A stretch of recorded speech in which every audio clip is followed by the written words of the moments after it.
Am I streaming? I'm back. I just came back, everybody. Okay, I disconnected. You like the infinite screen? Yeah, I disconnected and I came back.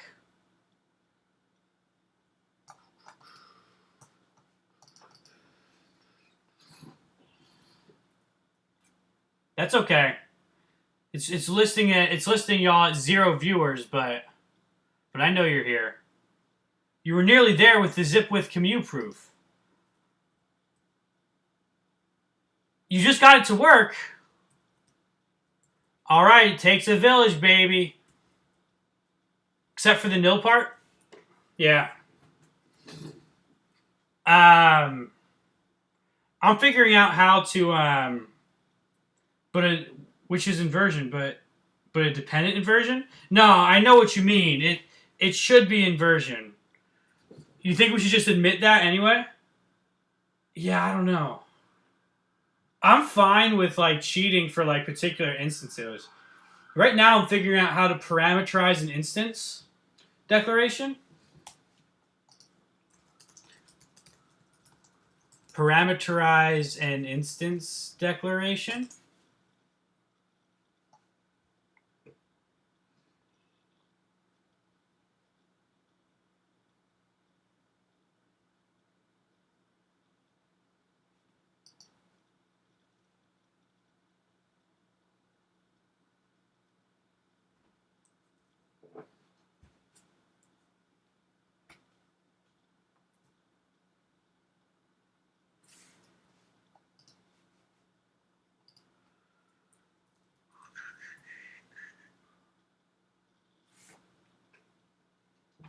All right, so I want to spend a little bit of time trying to make the zero vector for arbitrary n in R.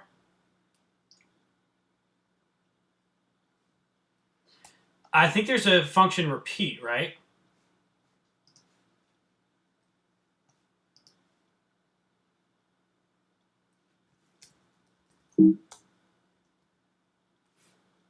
Shift repeat nth.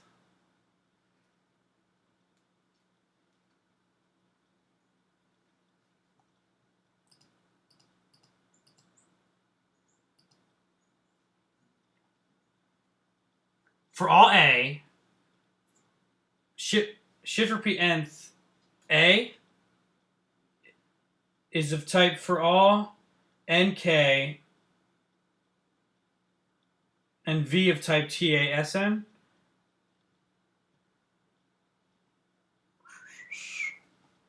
I need to go to the definition of shift repeat. This is, I think, what I'm looking for.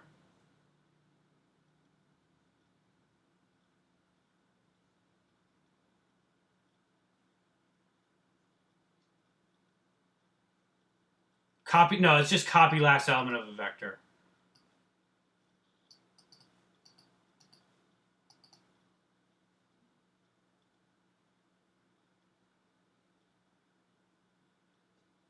Well, I think it is copy last element of a vector.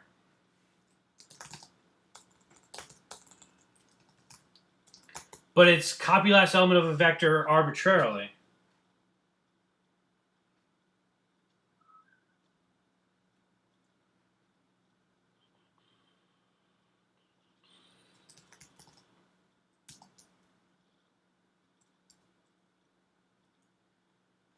That's really hard.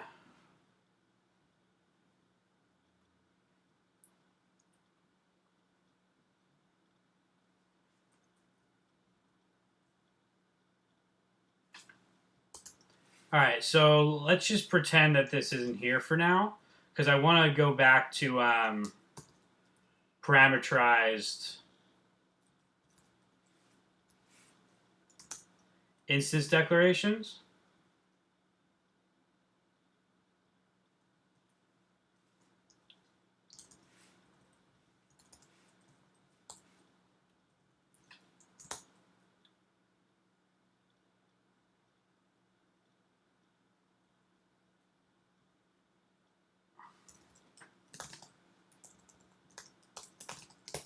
cons are 0, 1, 1 nat,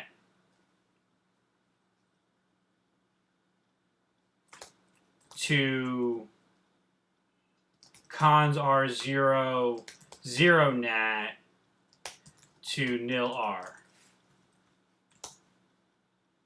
R2 is defined.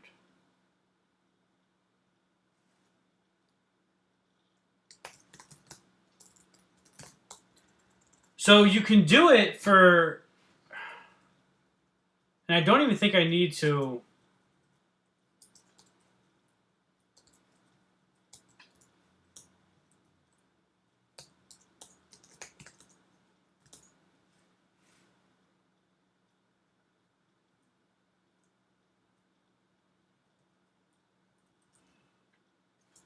R2 is vector space.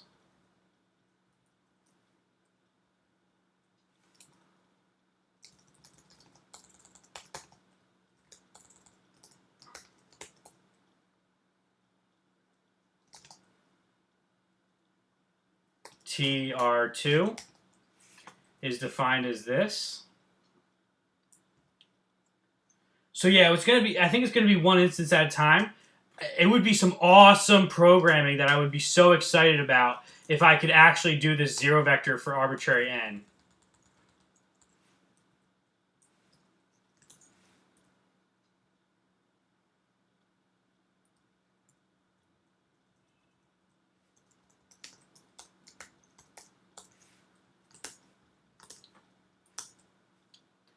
Proof, split,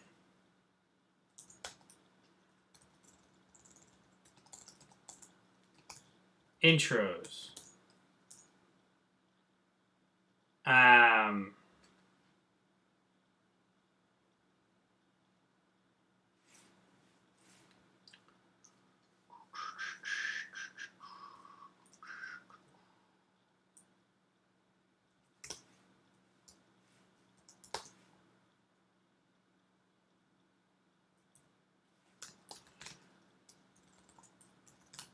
apply R addition commu,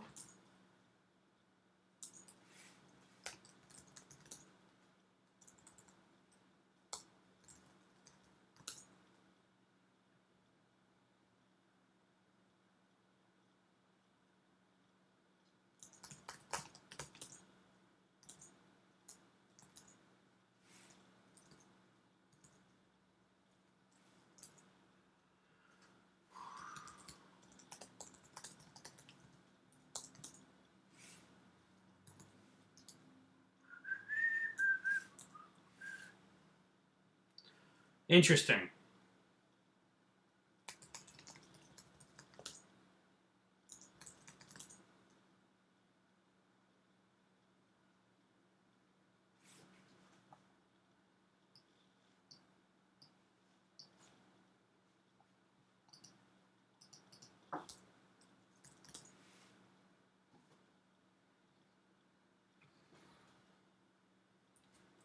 So I don't know this proof yet.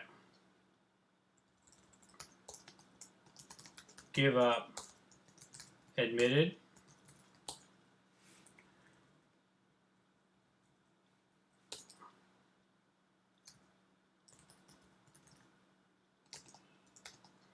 R2 is vector space.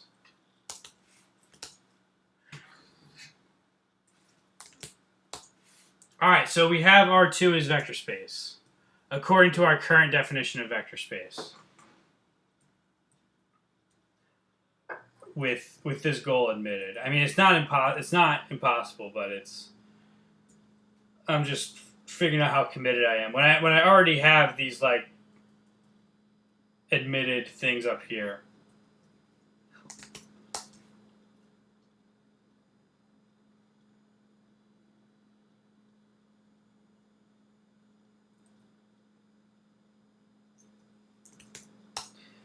I mean, what's important is the type classes. Like, that's what really like makes this book, is like the type classes. The instances I'm less worried about. But I'm still just practicing. So I have an extremely interesting functional programming question, Gerhard. I want to, even this is interesting to me, defining the 0 vector for any n at once.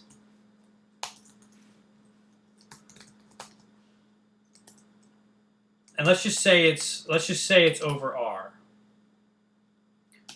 Is of type nat into tr nat. And it's defined as the 0 vector. So it's, oh no, this is easy. This is reduce. With cons. This is reduced with cons. Fold right. Check. Fold right. It's got implicit type arguments for all n.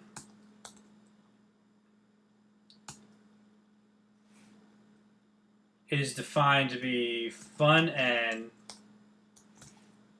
fold right n. This is not that interesting. This is just going to be reduce. Fold right n.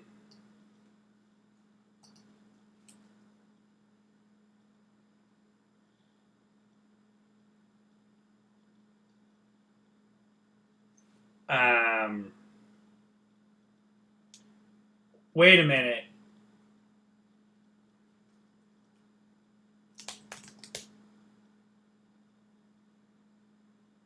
Cons are 0 underscore nil r.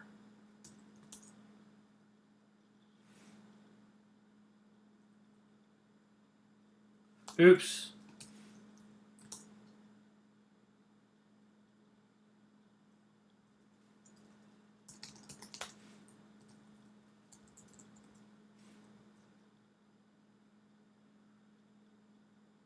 Get rid of the lambda. This isn't going to be as easy as I think.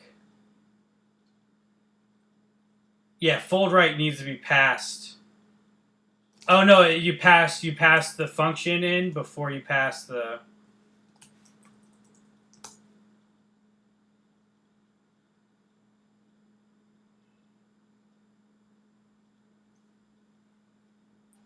How do I make? What I'm trying to do is I'm trying to make cons 0 into a binary operation, which it's not. So that's silly. It's not fold right. It's not fold right. This is an interesting, like deflate Gerhard. Like this is some functional programming right here. I don't know what the solution is going to be.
Oh, this is applicative. This is applicative. How do I get applicatives in Coq?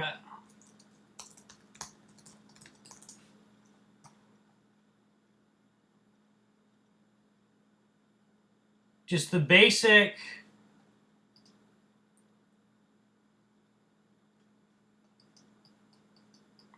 I don't know if I need them to be free applicative.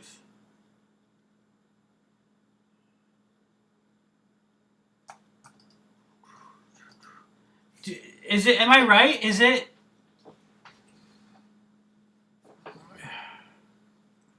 Can applicative do what I want this to do?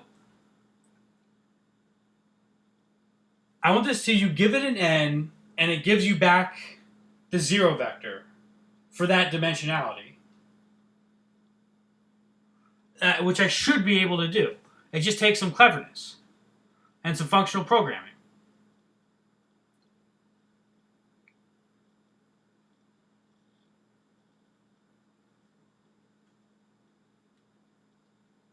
You can just define it recursively. Fixed point z r n nat is of type trn is defined match n with 0 nil r s. Yeah, you're probably right. It's probably this. It's probably this. It's probably this fixed point.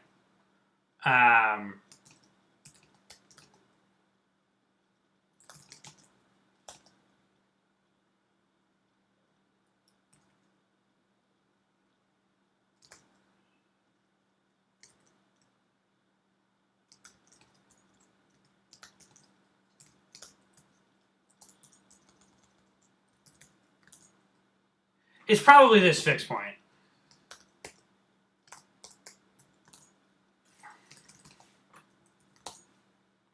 Yep, yep.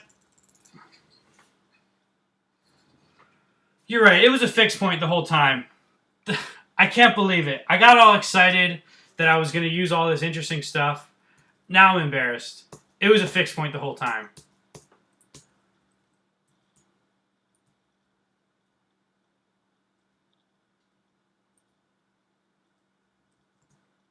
Let's get rid of this because we're not using it.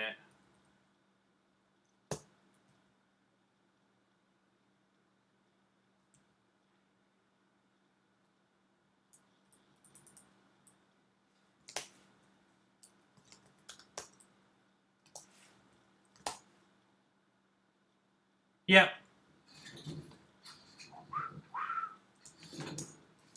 So instance R2, let's try this. N is a nat. And N. No, but it would need... That's not going to work. We would need to define... We'll be able to do it, though.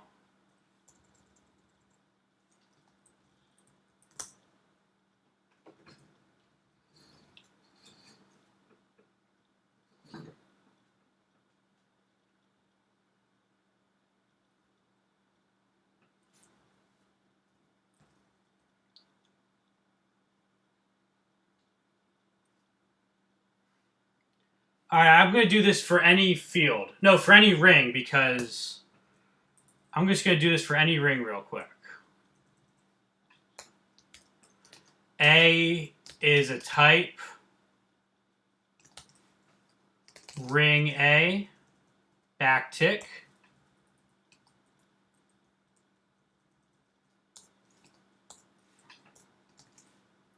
A R0 A. No. That's the 0 nat. This goes to R0.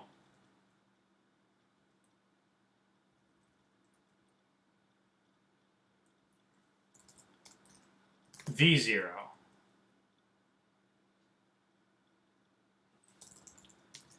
I guess we'll call it V0.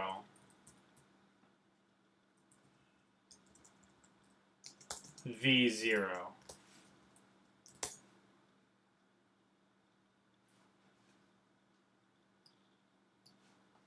Oh, I have the...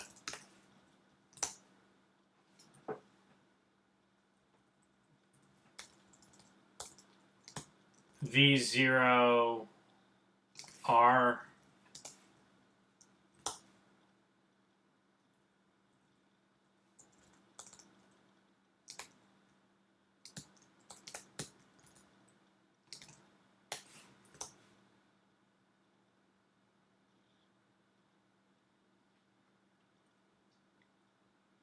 But I declared the instance. But it's an instance of. It's already an instance of. Oh, do I need to say R ring? I need to pass in the name of the instance. I can't just pass it a type.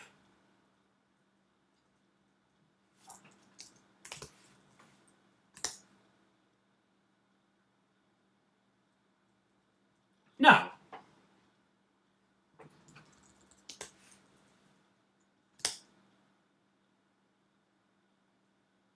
Oh, I need to pass in.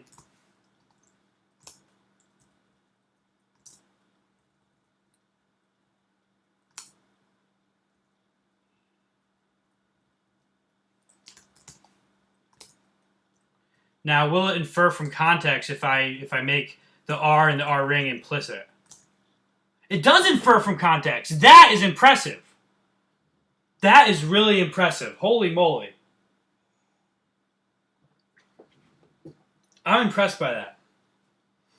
That's a lot that work that it's doing. It's doing a lot of work. It's inferring that, like, I'm using R, that R is an instance.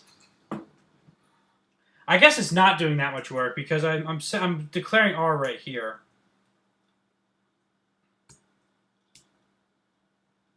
And R and A, which is R, is a field. So instances of B, we can try list for our instance of B. We can try list. I think that'll be fun.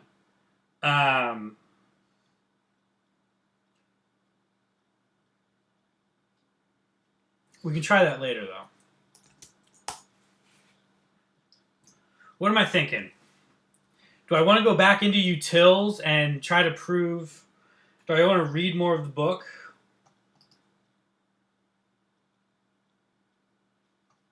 Is this theorem necessary for the definition of vector space? I guess I'll never know because I'm never going to get to the definition of vector space because I'll keep getting sidetracked instead of reading. Okay. For a vector x in R2, the additive inverse minus x is the vector parallel to x with the same length as x but pointing in the opposite direction. The figure here illustrates this way of thinking about the additive inverse in R2. Having dealt with addition in Fn, we can now turn to multiplication. We could define a multiplication in Fn in a similar fashion, starting with two elements of Fn and getting to another element of Fn by multiplying corresponding coordinates. Experience shows this definition is not useful for our purposes.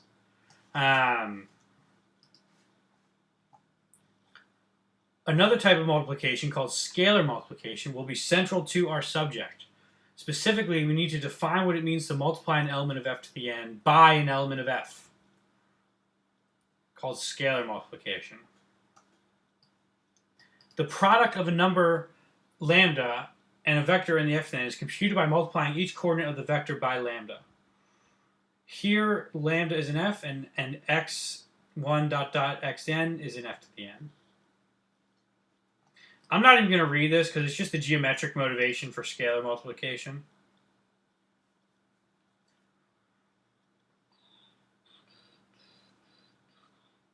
Scalar multiplication has a nice geometric interpretation in R2. I'm just going to skip that because I get it and I don't care.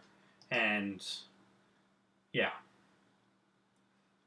If lambda is a negative number and x is a vector in R2, then lambda x is the vector that points in the direction opposite to that x and whose length is absolute value of lambda times the length of x as shown here. Digression on fields. A field is a set containing at least two distinct elements called 0 and 1, along with the operations of addition and multiplication, satisfying all the properties listed in 1.3. Thus, R and C are fields, as is the set of rational numbers, along with the usual operations of addition and multiplication. Another example of the field is the set 0, 1, with the Z mod 2. In this book, we will not need to deal with fields other than R and C. However, many of the definitions, theorems, and proofs in linear algebra that work for both R and C also work without change or arbitrary fields. If you prefer to do so, throughout chapters 1, 2, and 3, you can think of F as denoting an arbitrary field instead of R or C, except that some of the examples and exercises require that for each positive integer n, we have 1 plus 1 plus 1 n times does not equal 0. Alright, I'm going to skip all the chapter 1 exercises. Here we go, definition of vector space.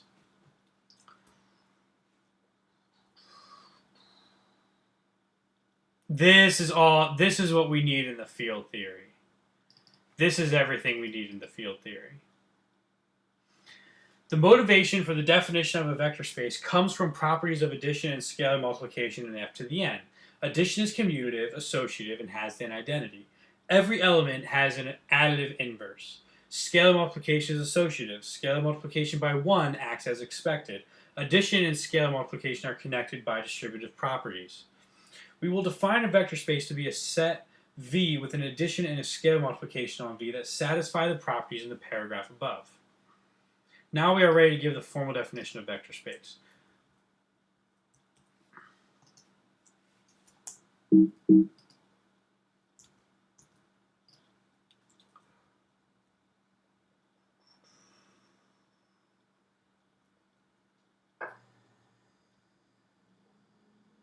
We also need to do this vector space. Finite set arrow F. Finite set arrow F. We need it. We're going to have to declare instances for that.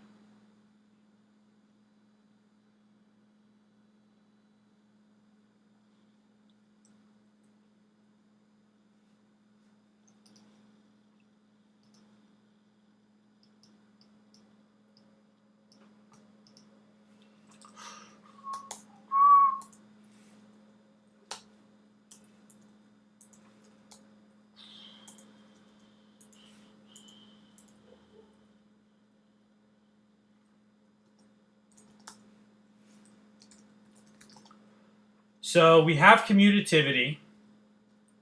We need to change our phrasing of additive inverse.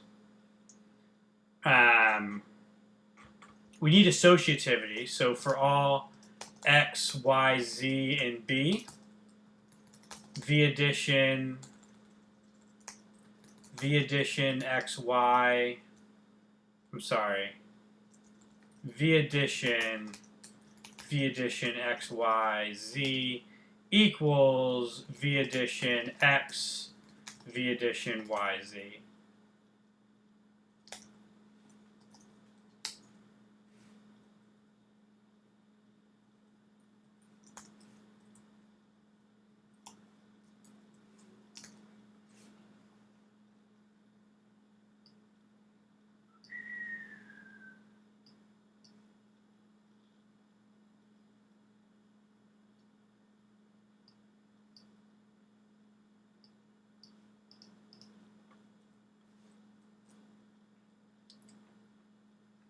It's going to be a pain to prove that. Additive identity. There exists an element 0. So this is interesting because this is going to be exists a z in B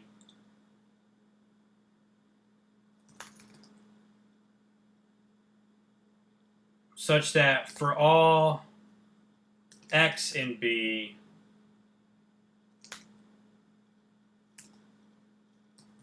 v addition zx equals x, and we're not going to be redundant about commutativity, and additive inverse for all xb. You know what? I'm going to do this. I'm going to change this to F and to V.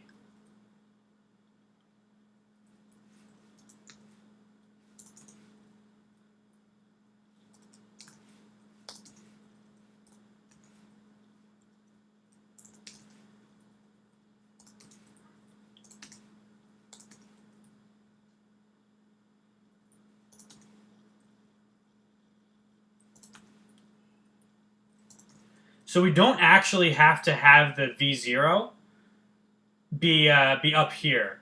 We can supply it when we do the exist, but I think it'll come in. No, we do want it. We do want it up there. Well, we don't need it. I think we want it, but we don't need it.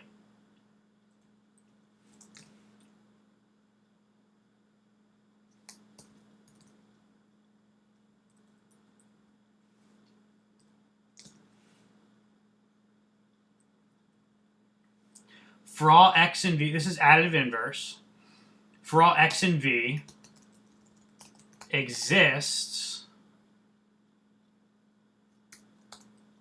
a w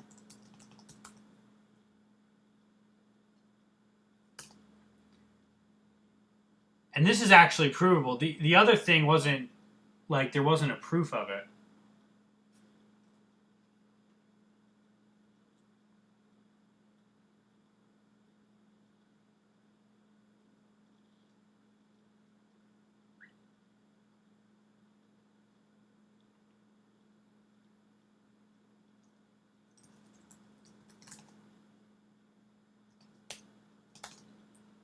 xw equals v0.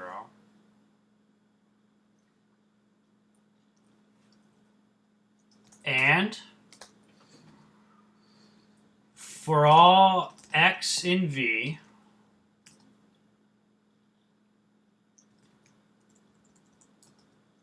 the scalar mults of ring 1 x equals x. That's going to be difficult to prove for general cases. But I guess we don't have to prove it for general cases. We only have to prove it for specific cases. Distributive properties, okay.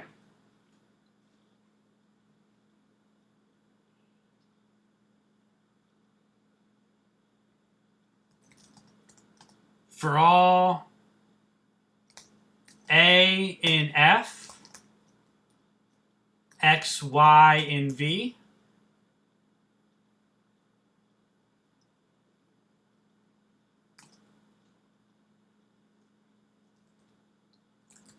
v scalar mult a with addition xy equals the addition of the scalar mult ax, the scalar mult ay.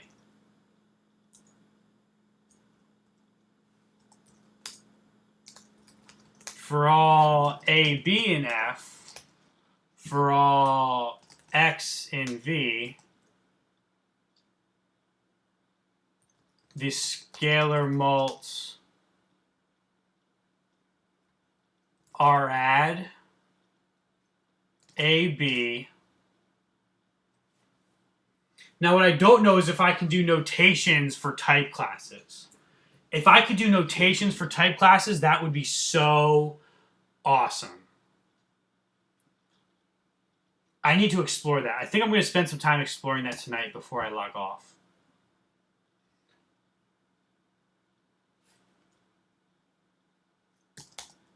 Equals the addition,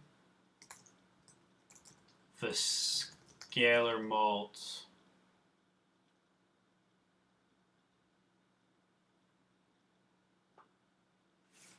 not v, x. I should switch all these x's to v's and all these y's to u's. Ax, the scalar mult bx.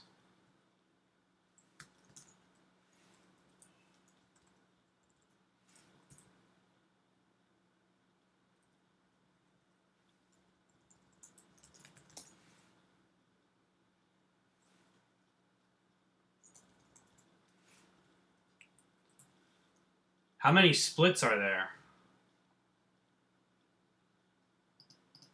1, 2, 3, 4, 5, 6, 7. Is there a split 7 for 7-fold products?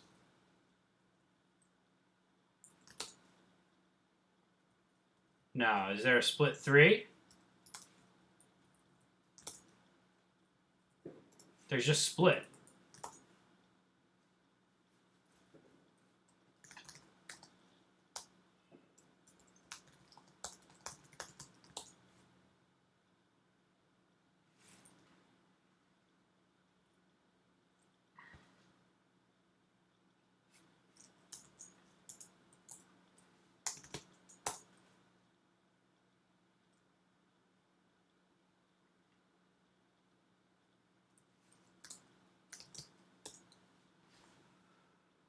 All right, that's awesome.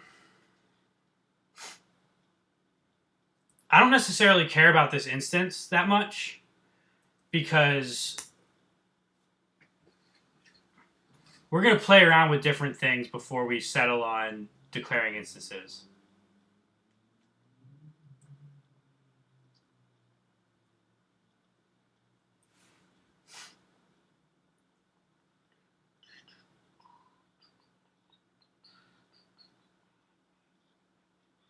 I'm going to jump into the restroom one more time.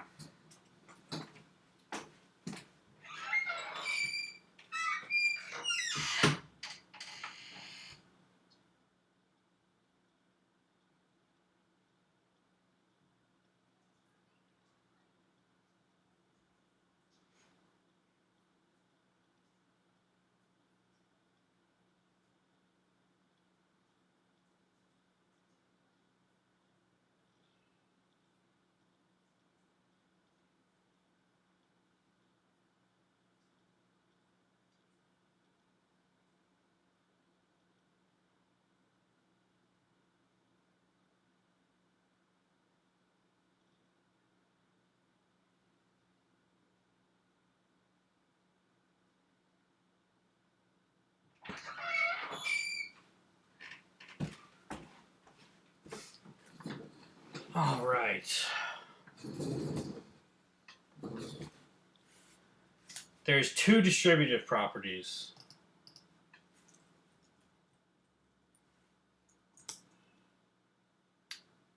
That's simple.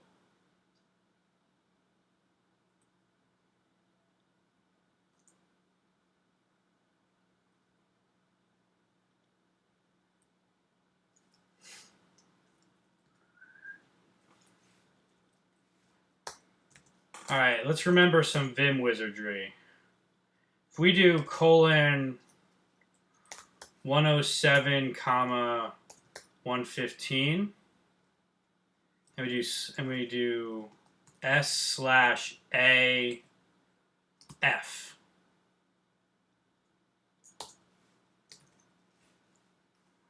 (107,115) space S/B.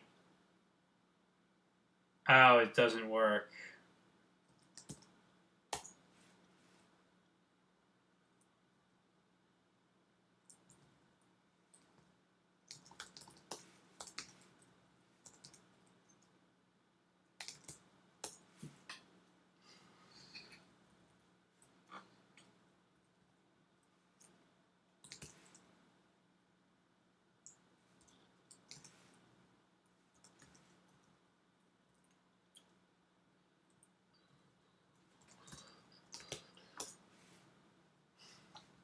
All right, we progressed to page 12. That's good.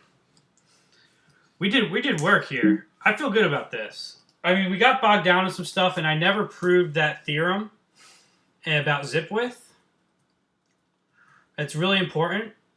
I want to read more of the book, and Gerhard might be gone, but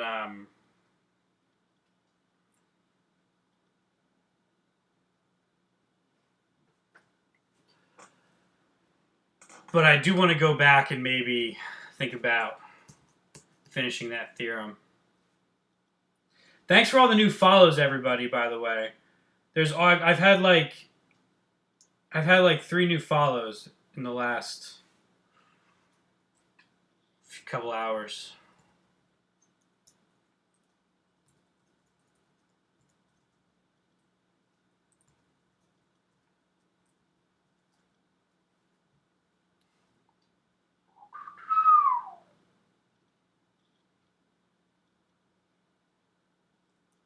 Oops, almost forgot.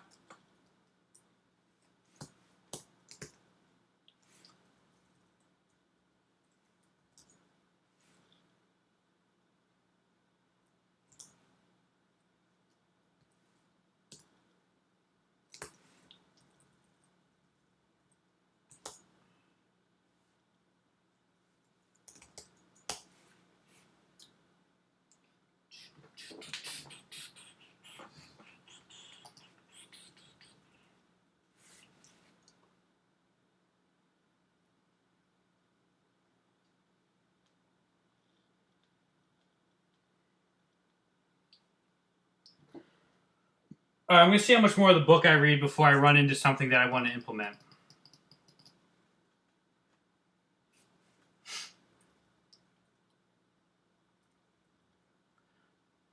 The following geometric language sometimes aids our intuition. Elements of a vector space are called vectors or points.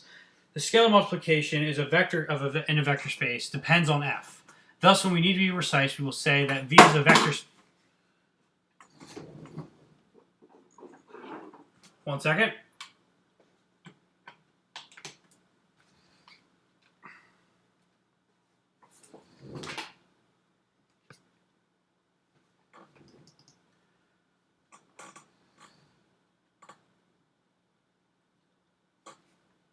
Thus, when we need to be precise, we will say that V is a vector space over F instead of saying that V is simply a vector space. For example, R to the n is a vector space over R, C to the n is a vector space over C. Real vector space, complex vector. A vector space over R is called a real vector space. A vector space over C is called a complex vector space. Usually the choice of F is either obvious from the context or irrelevant. Thus, we often assume that F is lurking in the background without specifically mentioning it. With the usual operations of addition and scalar multiplication, F to the n is a vector space over F, as you should verify. The example of F to the n motivated our definition of vector space. So we will verify that every time we declare an instance. The simplest vector space contains only one point. In other words, the set containing 0 is a vector space. F infinity is defined to be the set of all sequences of elements, addition and scale. I cannot implement F infinity. I have a friend who might be able to do it. He's scary good at functional programming. Addition and scalar multiplication on F infinity are defined as expected. With these definitions, F infinity becomes a vector space over F, as you should verify. The additive identity in this vector space is the sequence of all zeros.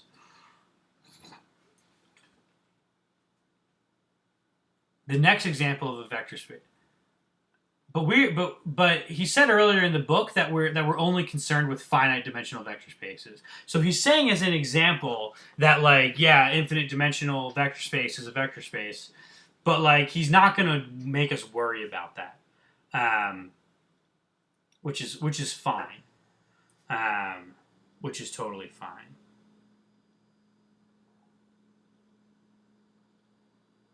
All right, I'm just checking some stuff on my phone real quick.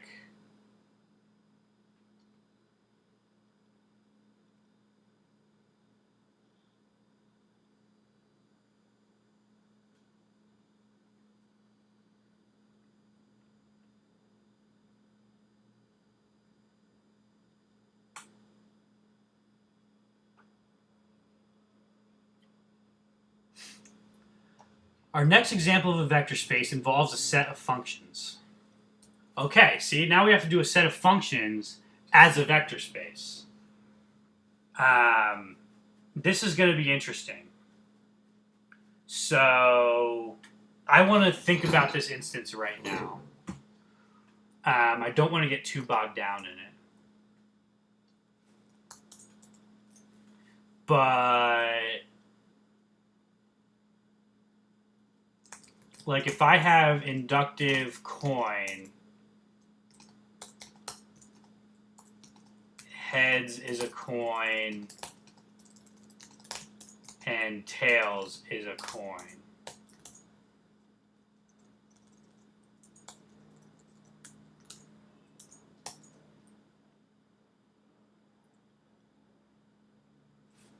So Conc 8.12 has all these new things. It has REC, not rect, and SInd.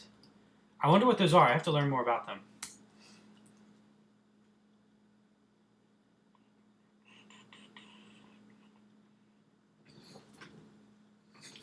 So coin, arrow, R.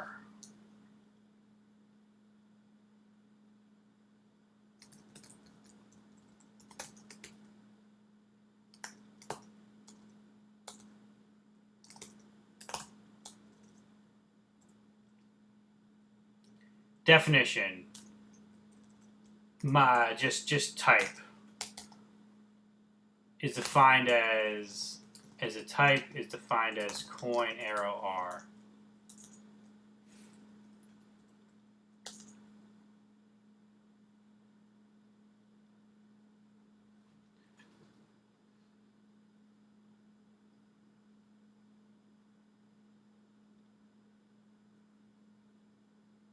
This is really difficult.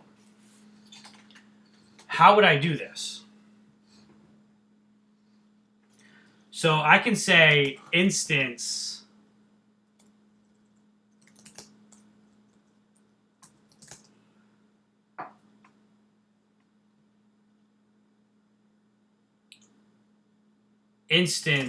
coin into R, vector space R coin into R.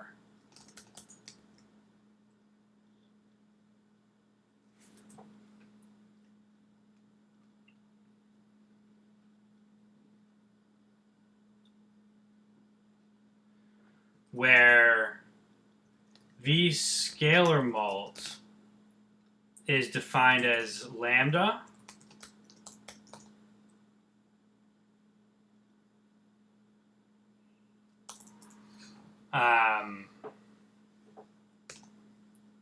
lambda k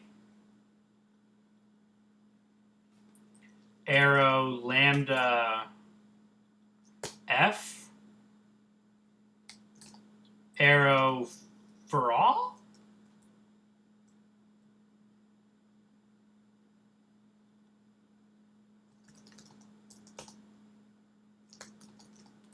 X of type coin.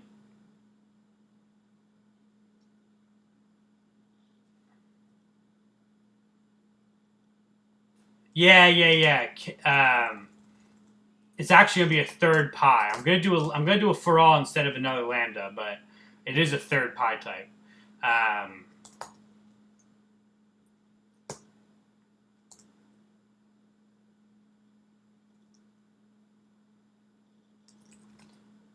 R mult. I think I can do ring mult. KFX.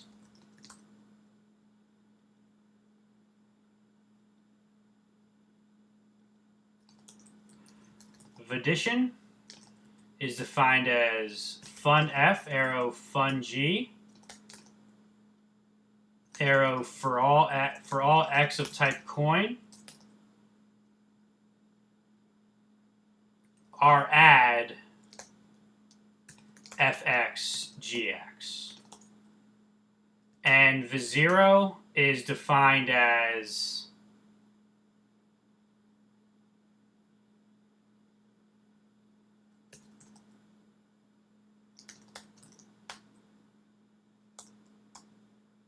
zero.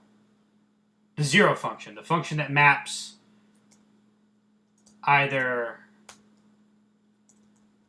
in other words, we could do lambda C match C with heads 0, tails 0, which is I like it better because it's a little clearer than just saying lambda underscore.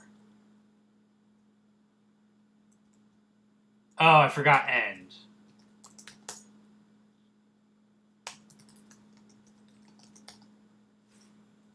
Now, what I just need now is I need theorem coin into R is vector space. Vector space theory. Oh, crap.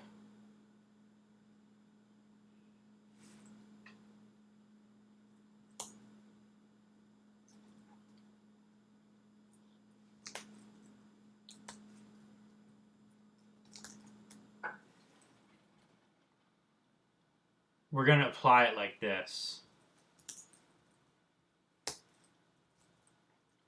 This is great. I'm excited about this instance.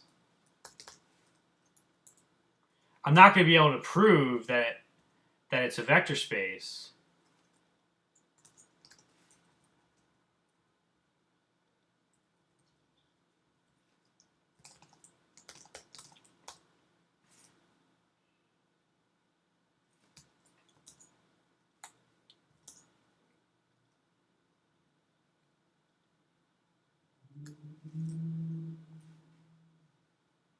Oops.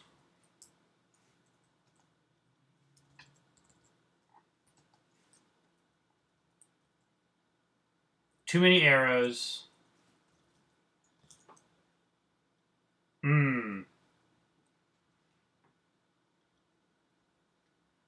For all x, R mult k of x has type, but it... Okay. It'll be fun then.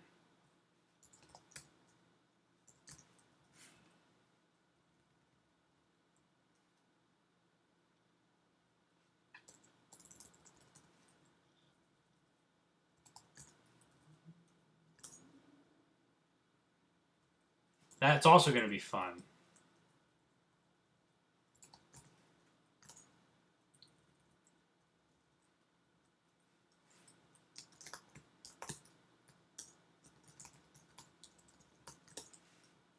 Admitted. And is vector space.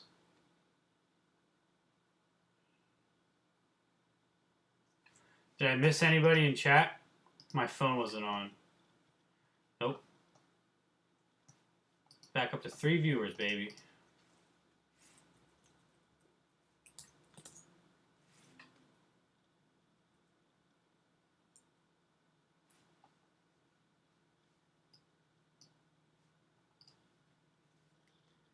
In field def.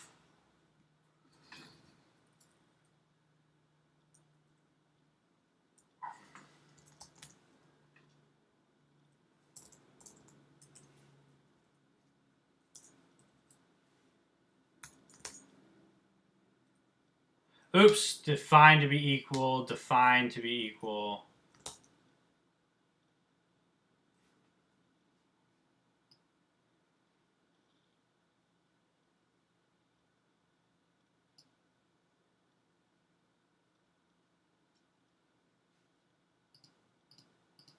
What else is missing?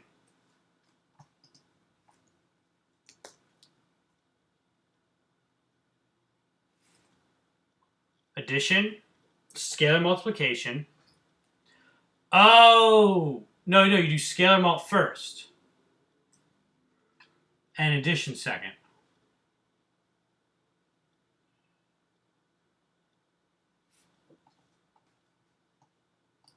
Oh, you know what? There's a difference because I did a different syntax for an equal function. Different syntax for the same function.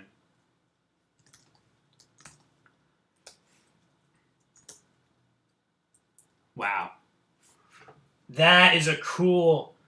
So we did it. We used inductive definitions for finite sets. I didn't do it over all finite sets, even though I could. So I would need to do some meta programming to do all, finite types with nullary constructors to spoof finite sets.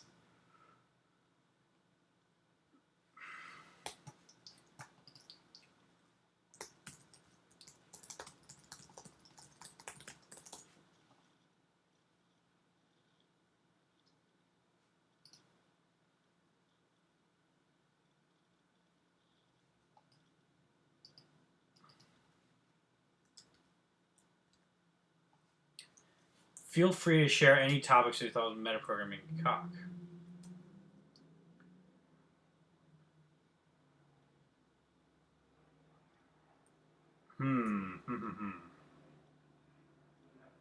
MTAC 2.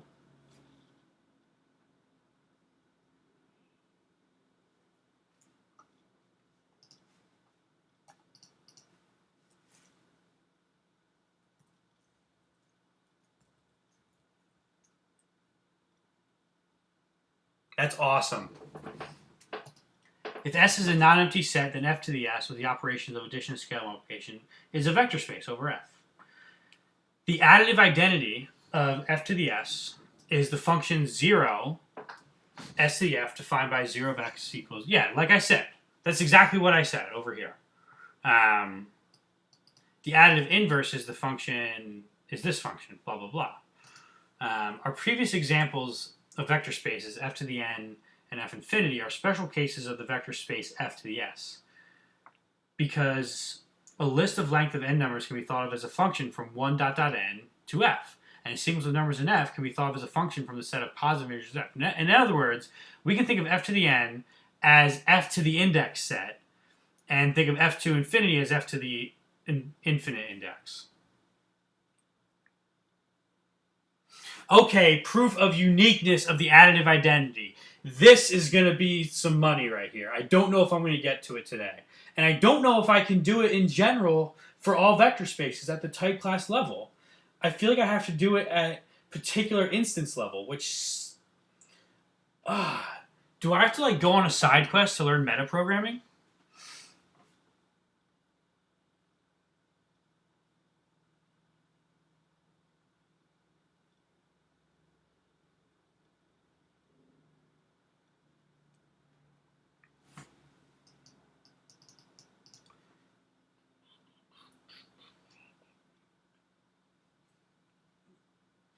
Suppose... Okay, so here's the proof. So what I was saying was unique additive identity. A vector space has a unique additive identity. Okay, so it's saying that this item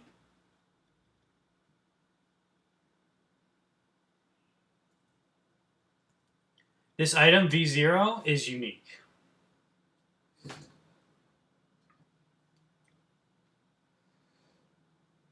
Suppose 0 and 0 prime are both additive identities for some vector space V.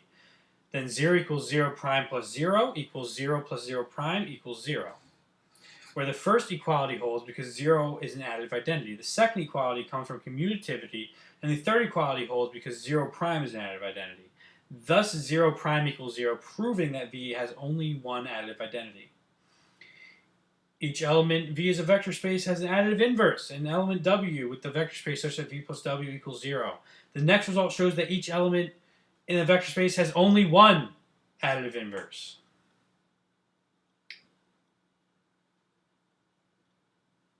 All right, let's play around with notations.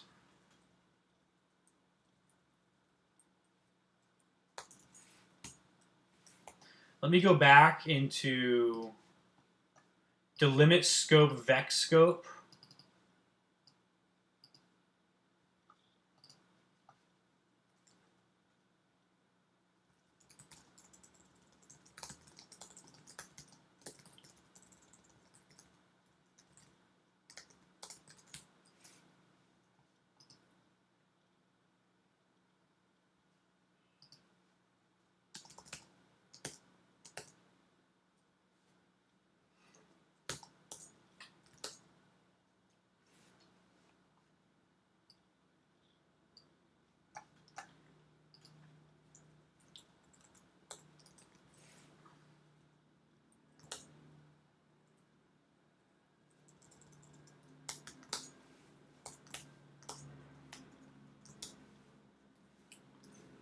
Declare scope vector space scope.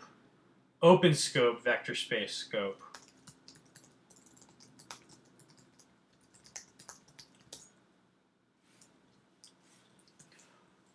All right, we're scoping. We're scoping, baby.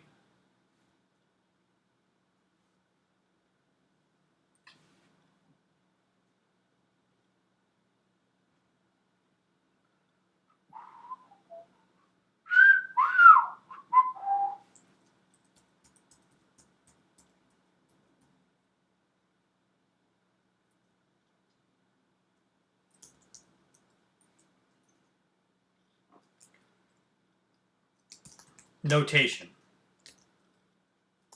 U plus V is defined to be equal of addition UV.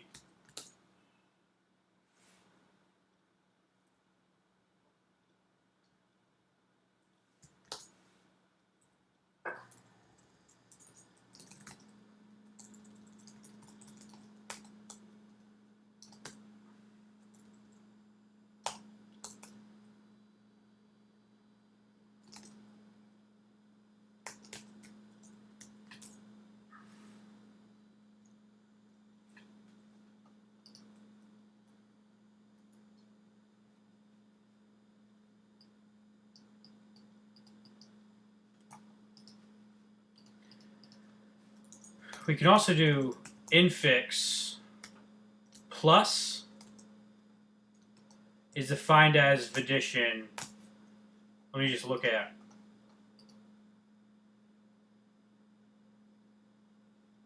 level 80.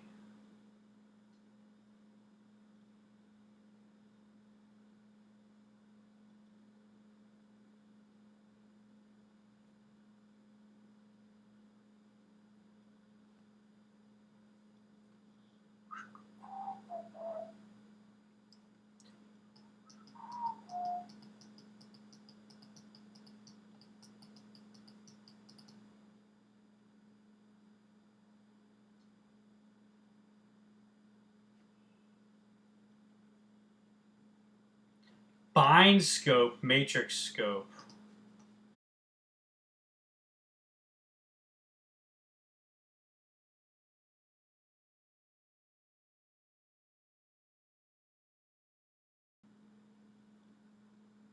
Uh-oh. I disconnected, everybody. I disconnected, but I reconnected.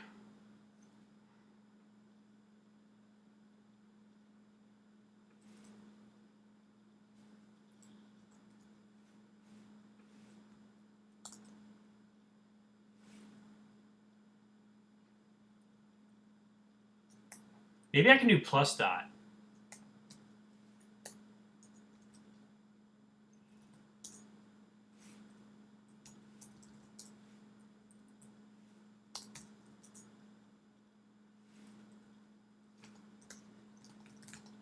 A left recursive notation must have an explicit level.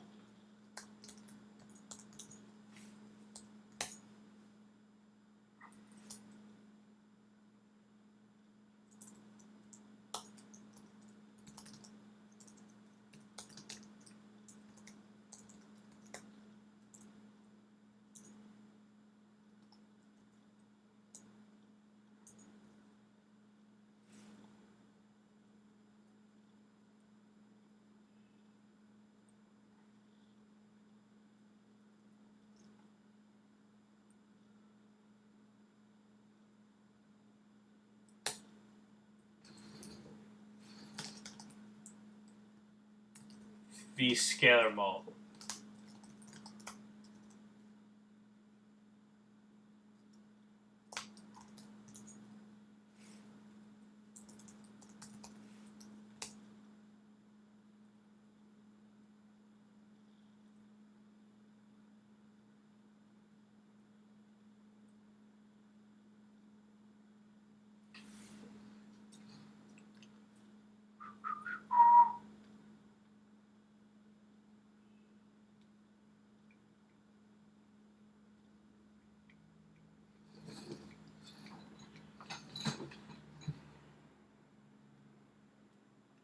Interesting. So I got to learn more about notations.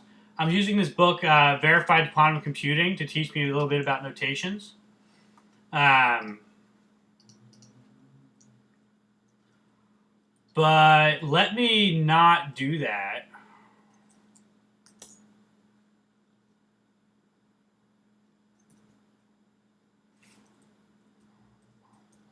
And see if I can prove for every vector space that V0 is unique.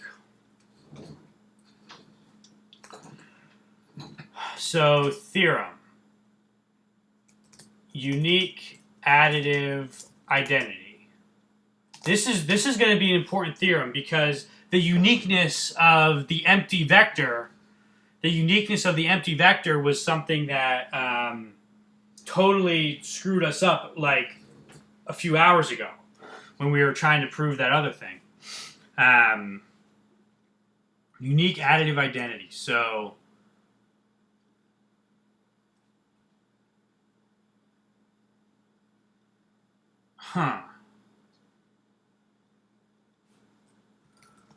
for all unique additive identity, hold on. FV are types.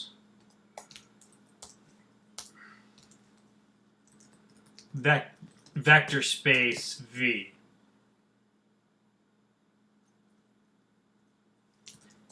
Field F.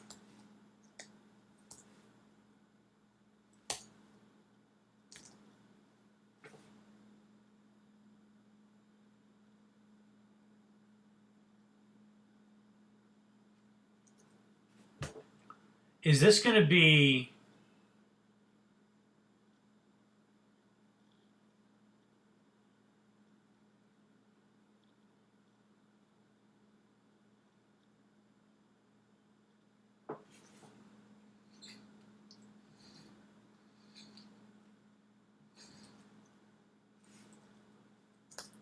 This is going to be for all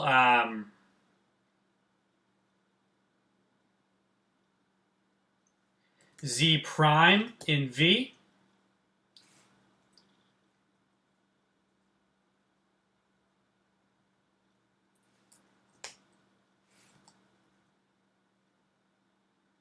For all v z prime in V.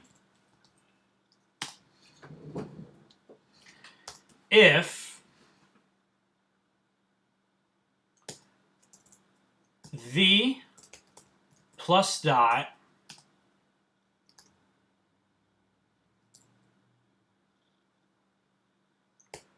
R additive inverse of 1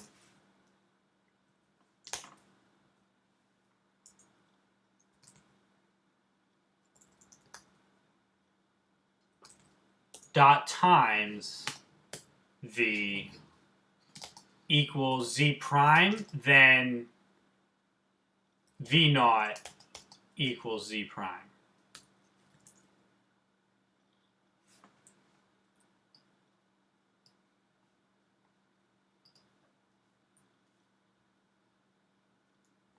Oh, I need to pass in a field to my vector space declaration.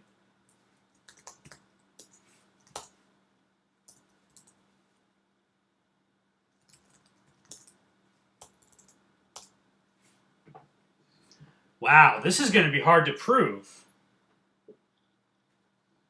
Intros.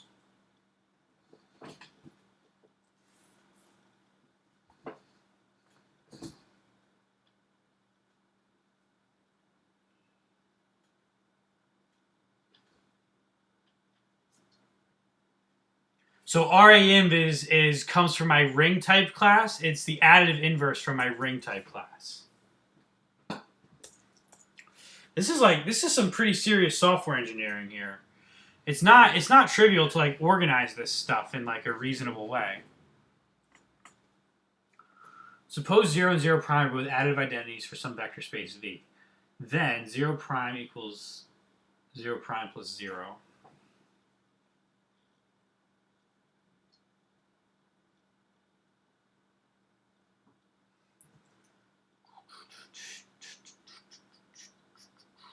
I need lemmas. I need lemmas, baby. Theorem.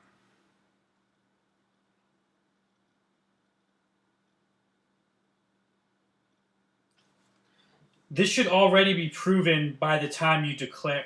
It should be proven for the instance, but I wonder if I can prove it at the vector space level.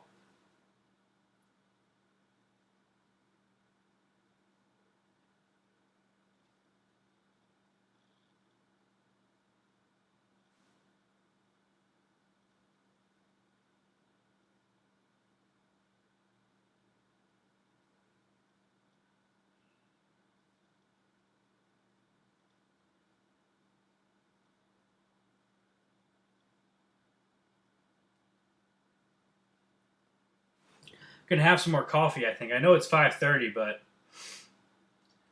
I'm in the zone here. I'm on a roll. All right, let's just mark it as admitted for now. And keep reading the book, because I want to get further down in the book.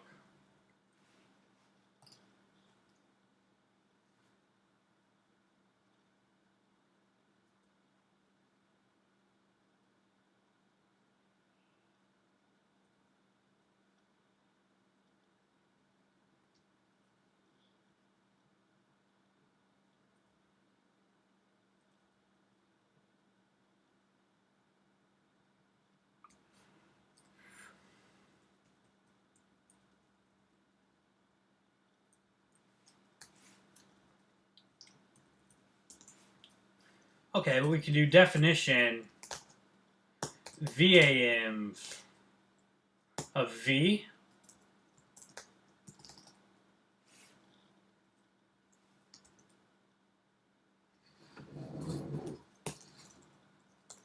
I think, you know what I saw? I saw notation where you don't have to do implicit FV or type. You only have to do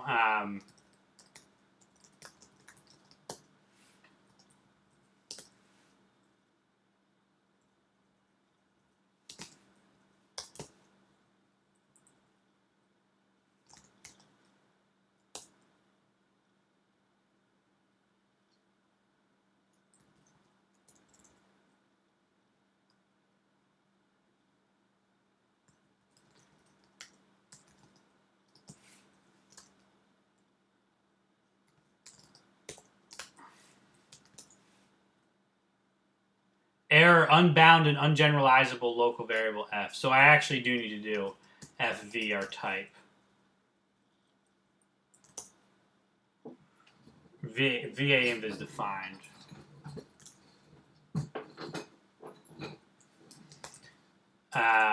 Not infix, but notation minus dot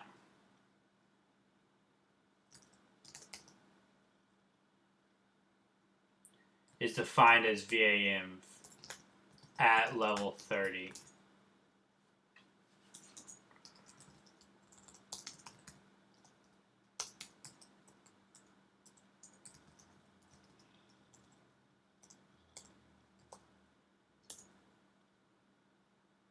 Check minus dot. Oh, it's hard to check when you're not talking about instances.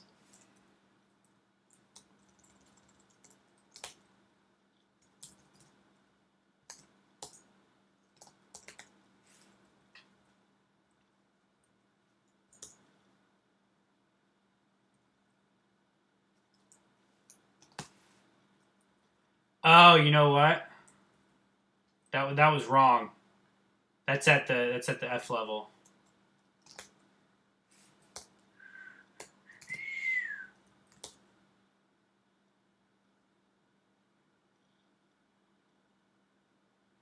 Warning, variable v does not occur in the right-hand side. The notation will not be used for printing it as it is. No, you're right. I mean,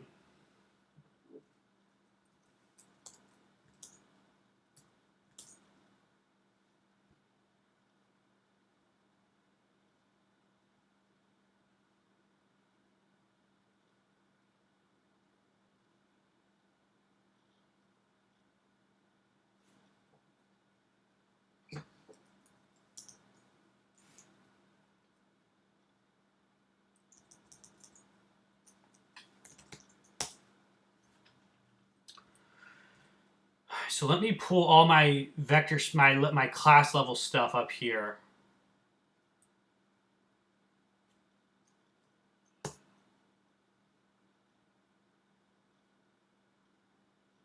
And my instance level stuff below.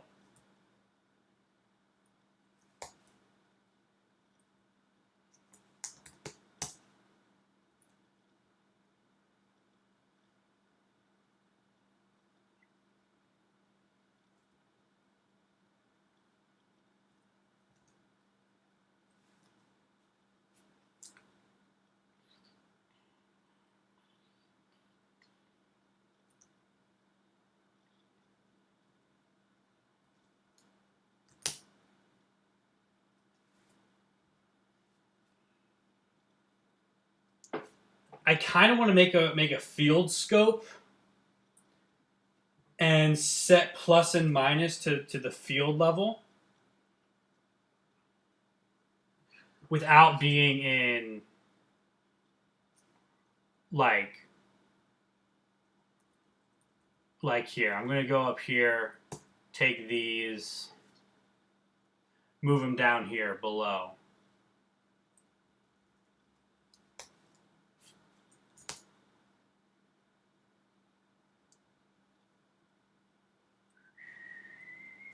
That's weird. So you need to import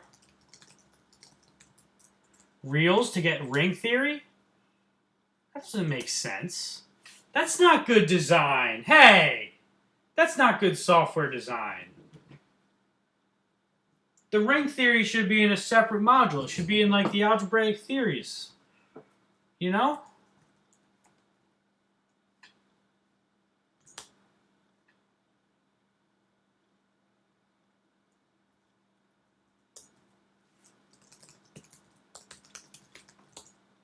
I mean, field theory...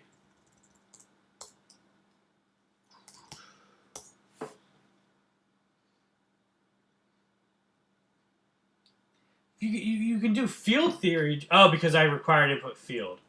What if I do require import ring? Oh, there you go. No, that is good software. That's fine.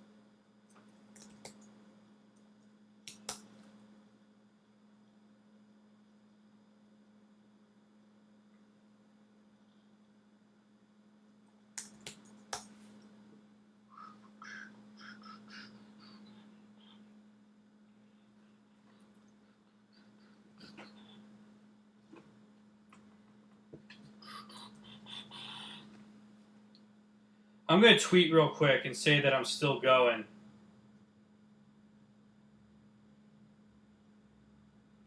Oh, thank you for the retweet, Mark.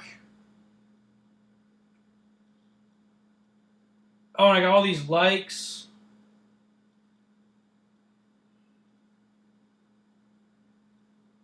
Thanks for the retweets, everybody.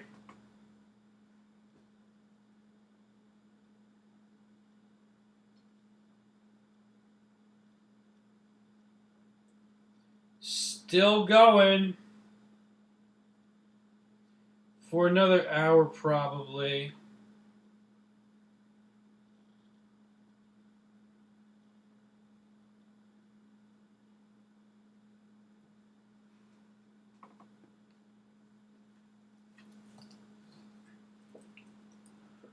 This is good. I feel really good about this.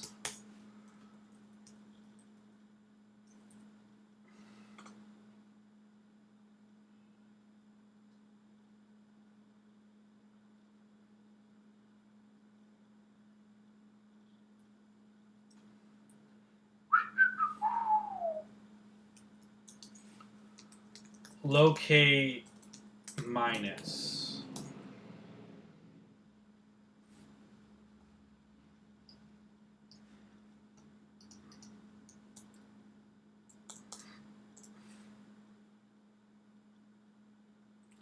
All right, let's do this. Let's do declare scope, field scope,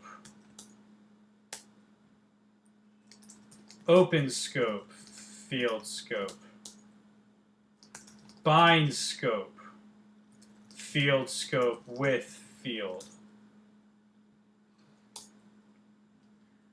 Notation minus k is defined to be RAM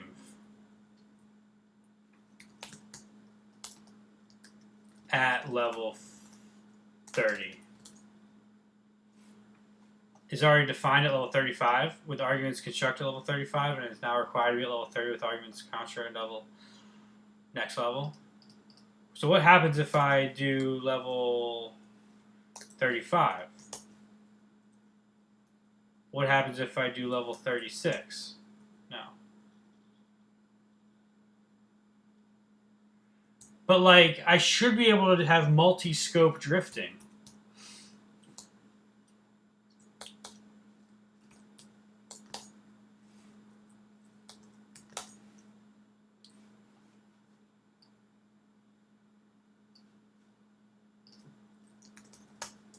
locate minus. It has two default interpretations.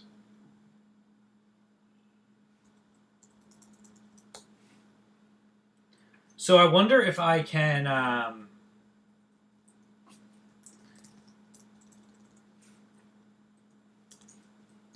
locate plus.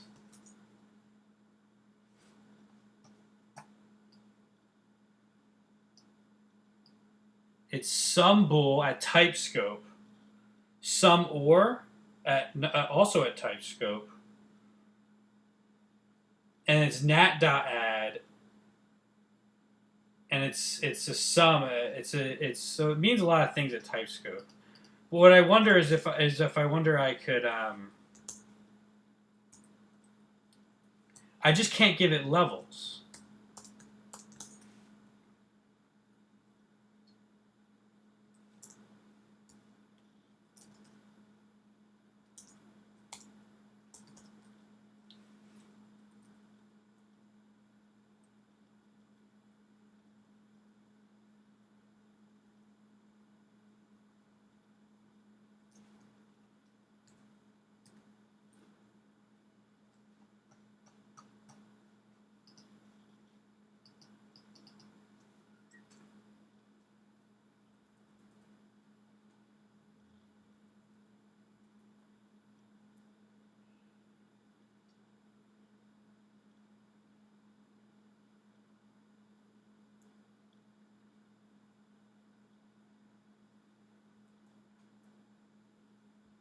Oh, colon.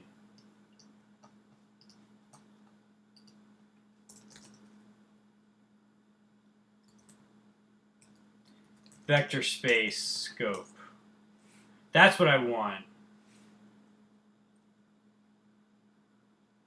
I'm just going to do a dot. Like a period.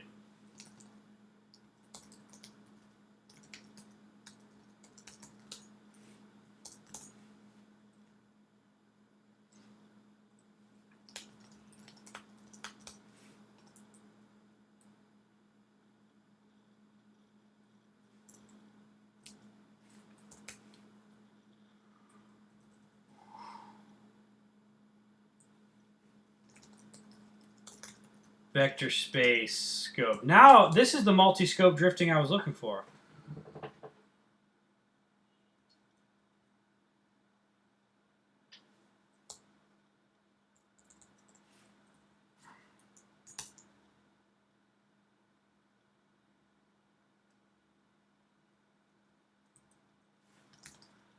Field scope.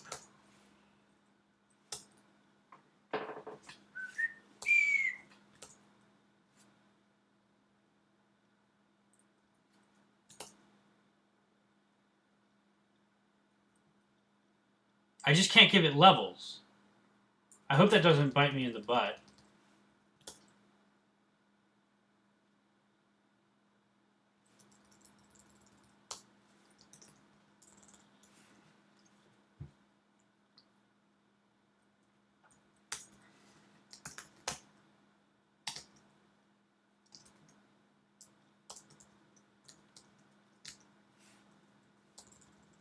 Infix plus is defined to be our add field scope. Infix times is defined to be our mult field scope. Notation is defined to be finv field scope. Infix is defined to be fdiv field scope.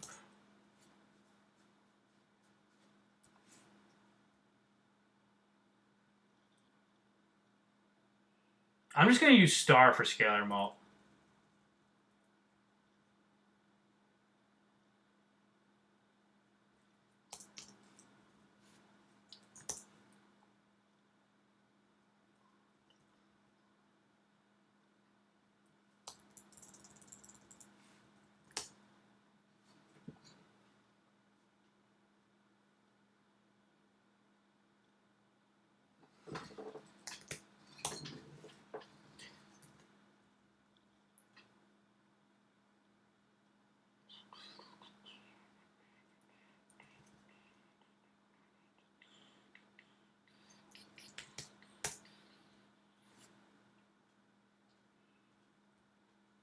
This is awesome.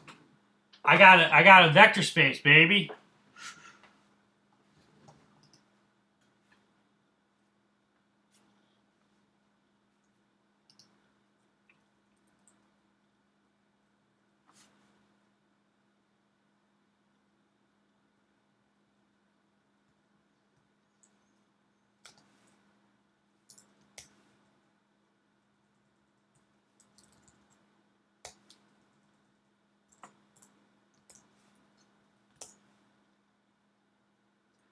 So she ooh.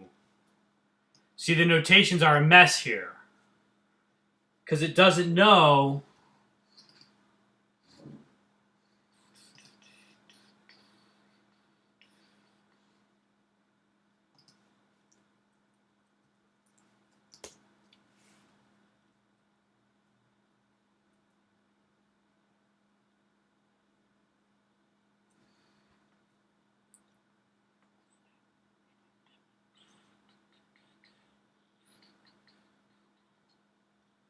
Unable to satisfy the following constraints in the environment.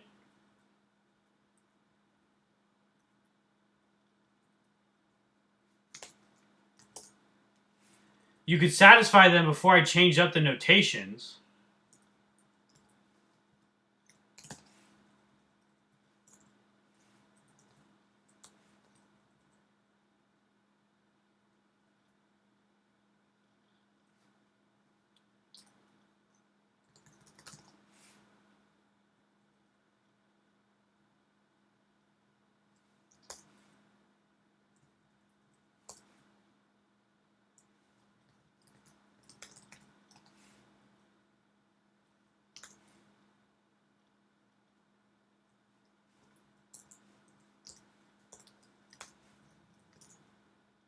So it works without the notations. The notations aren't good. The notations are, in fact, quite bad.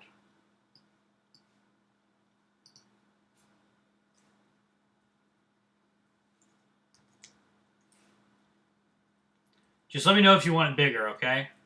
I made it a little smaller, but let me know if you want it a little bigger. It should still be readable. I mean, it depends on what kind of screen you're watching on. If you're trying to watch it on your phone, it might be a little... See, it infers how to use the notations up here.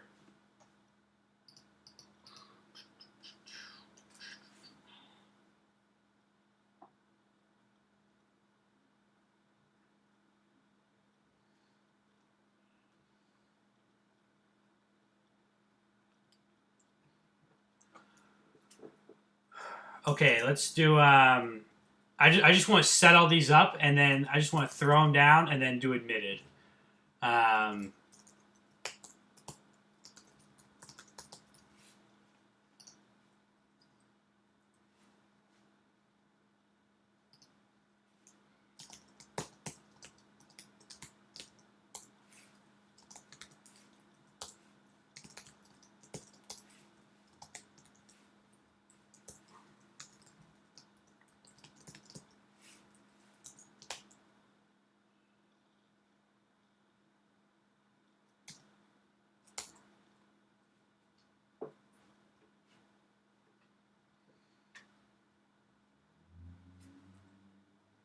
For all v and w prime of type v,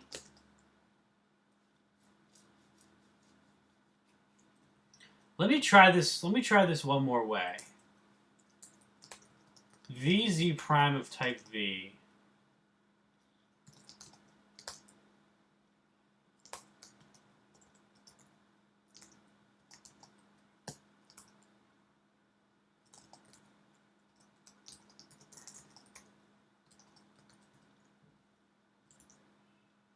No, it doesn't work.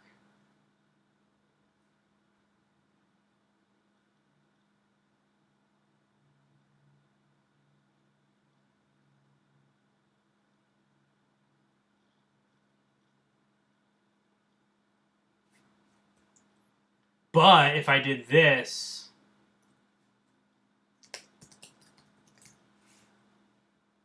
mod vector space, unknown scope delimiting key vector space,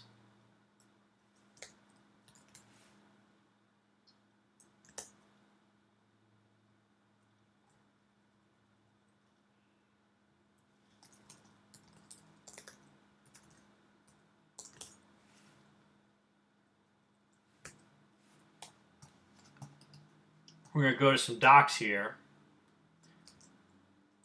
Scope delimiters, cock.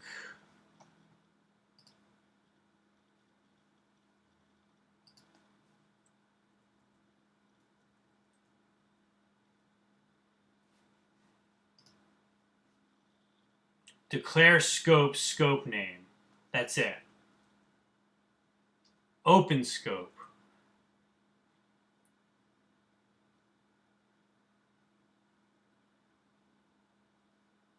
Use commands such as notations, add notations to the scope.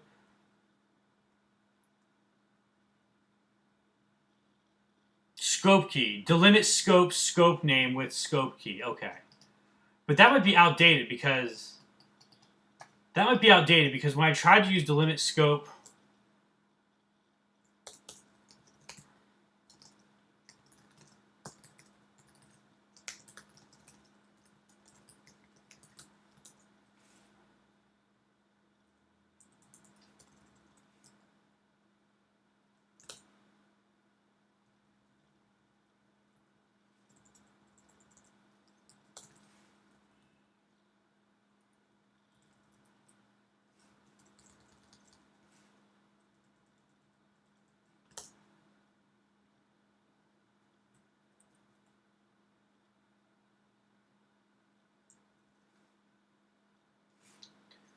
and I need to go up here.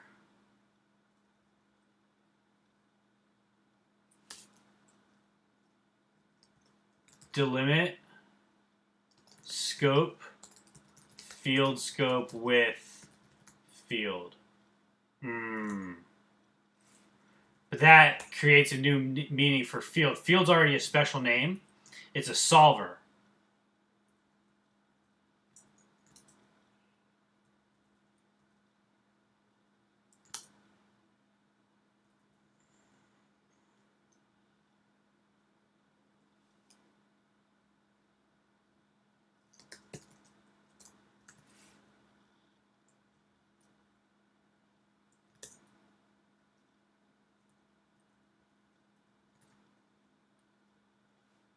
I'm going to call it field SC so it doesn't, so there's no naming collision with the powerful solver known as field. Bind scope, field scope with field. Oh no, field uppercase is the same thing as the name of the import.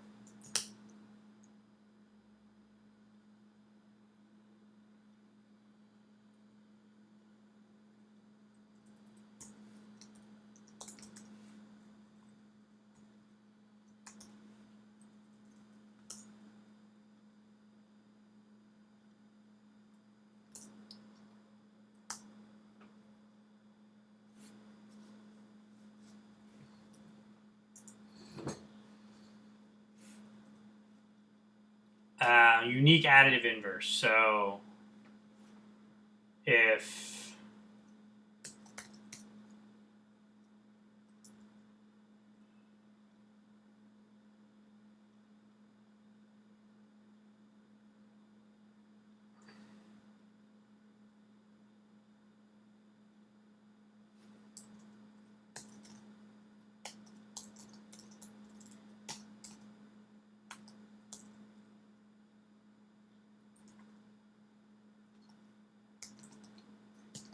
you can do this,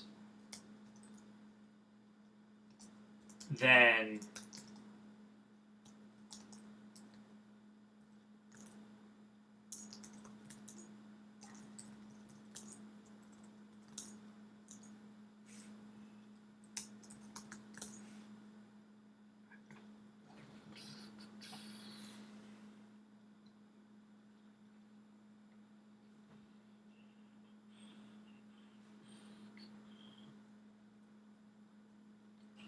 yeah, it just can't do the multi-scope thing, at least not with the symbols I chose. All right, let's go back to plus dot then.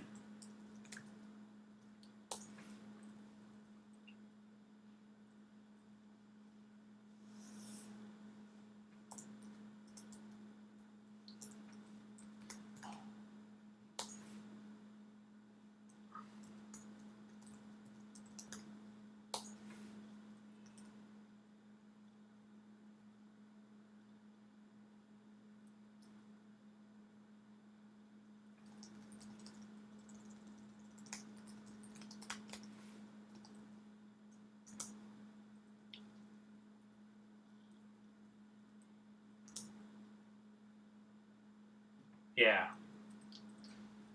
Let's go back to plus dot. And then here, this is plus dot.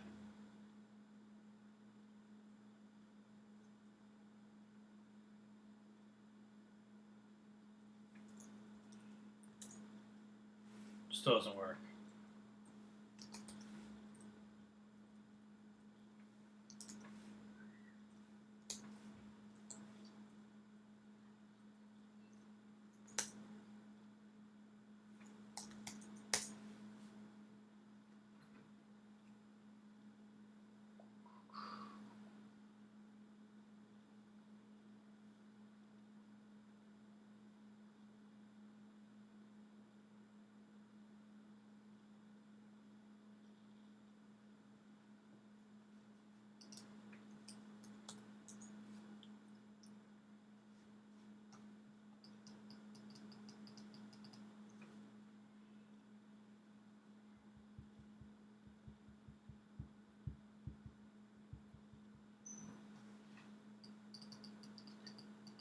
Suppose V is a vector space, then let V and V. Suppose W and W prime are additive inverses of V.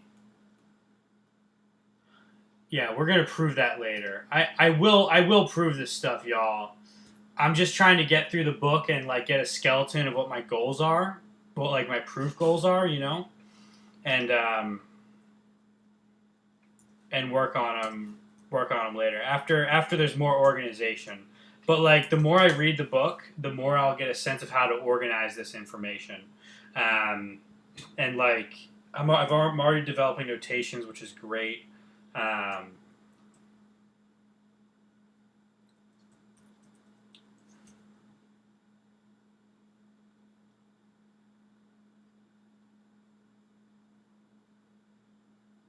Yeah.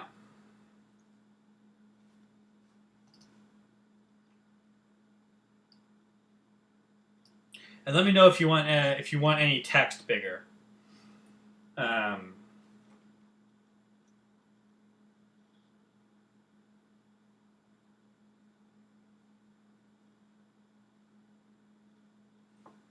So 0 times V is 0 for every 0. Okay, so this is going to be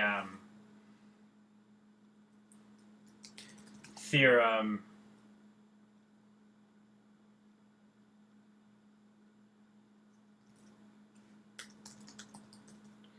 Zero times vector. I wonder if there's a shorthand for this boilerplate.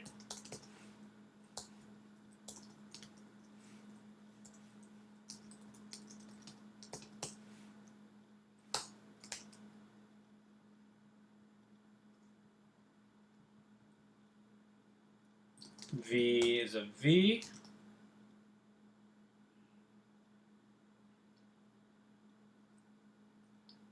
This is going to be ring 0 times V equals V0. And it's not going to work because of the notation. Oh, and so it does work with the notation. That's fine. So if I go into proof and I say unfold scalar mult, well, I can't unfold V scalar mult because it's just...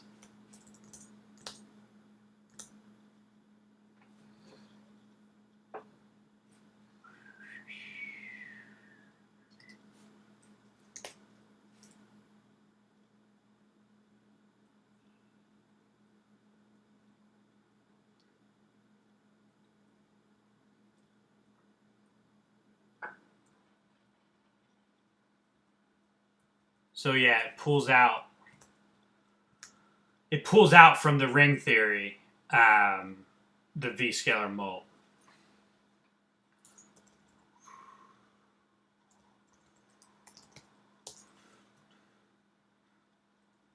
I still want to make this work.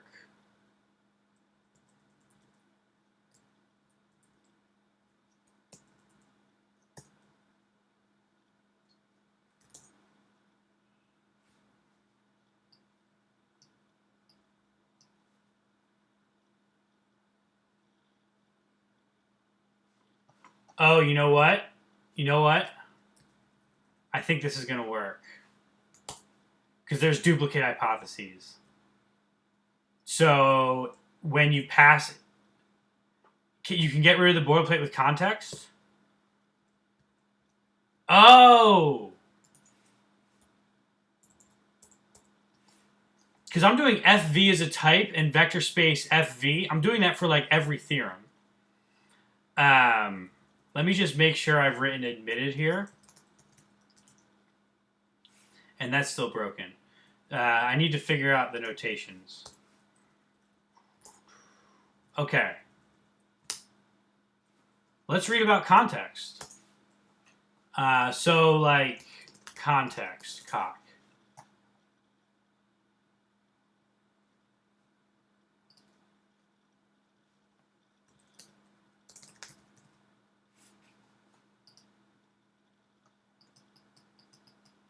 Declare variables in the context of the current section, like variable, but also allowing implicit variables.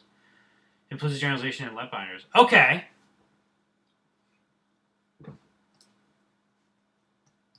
Thank you. Thank you, Matt.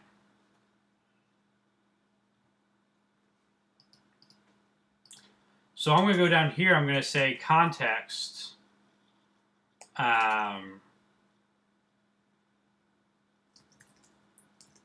Vector space FV, which is going to implicitly, like, by the machinery, it's going to know that V is a field.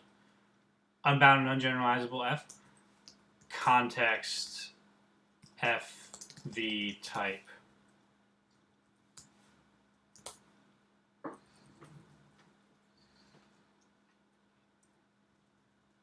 And then the machinery, it'll implicitly parameterize the definitions over those. The machinery will hopefully, like, when I import it into another section. Oh, that's awesome. So hopefully when I import it into another section, like, it will not get screwed up.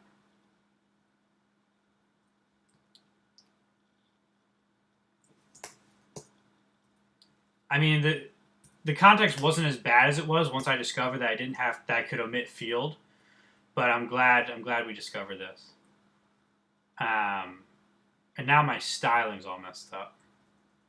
Like, I want it to be. Sometimes you need to access the params explicitly. Not sure how you do that in Coq, though. Okay.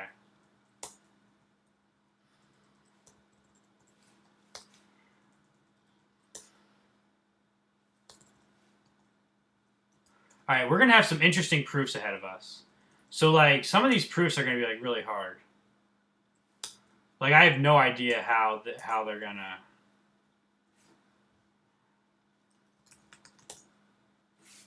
Like, what is this?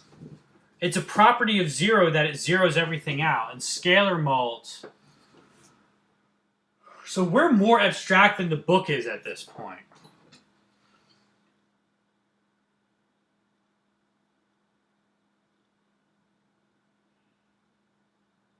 I don't know if we're going to prove this at the class level. We might have to prove this at the instance level.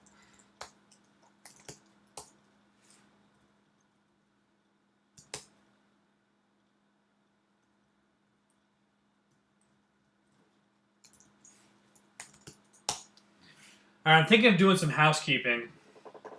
Maybe I'll get to section 1C. A number times the vector 0. Oh, for every. Yeah. Okay.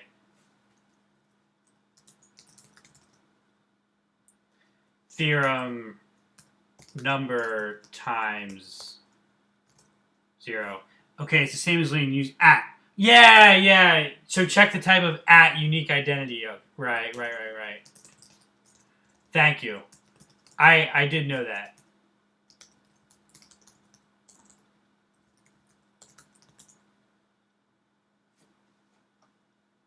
Oh, look, even with at, it's not telling me I need to. Oh, because I'm still in context. I think if I do something like close context.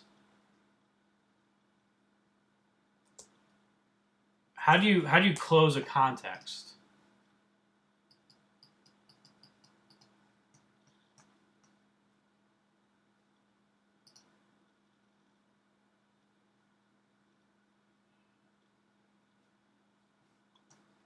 It's if I start with a section, which I should anyway for software engineering purposes. Section vector space.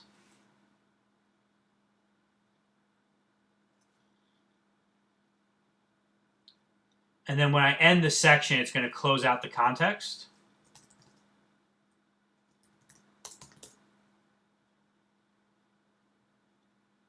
And hopefully I still have access.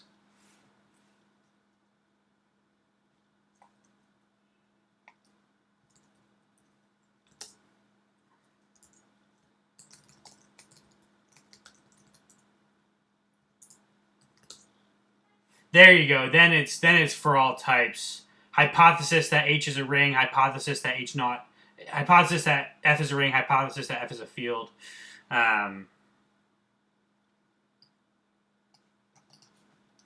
Great.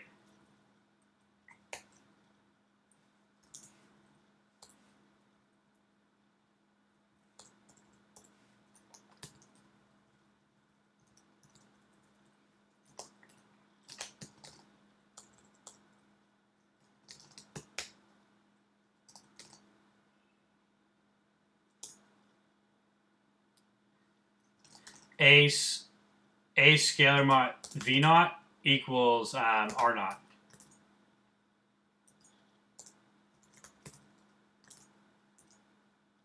Oh, that didn't work. Why did that not work? But here's the thing, it's just my notations are really unstable.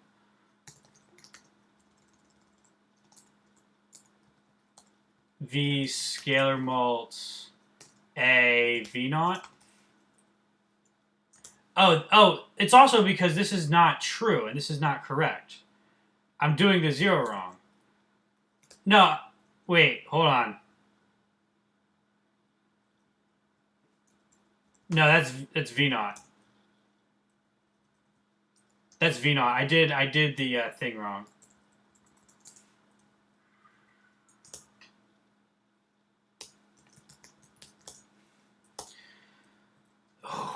I have to find out if it's even possible to prove this stuff at the class level. That would be great though if it was. It would be more abstract than the book is.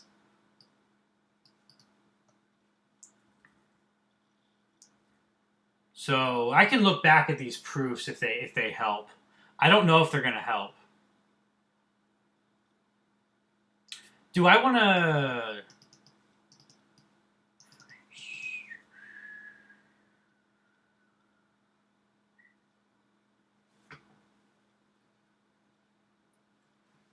Yeah, I guess I'll throw this theorem in there too.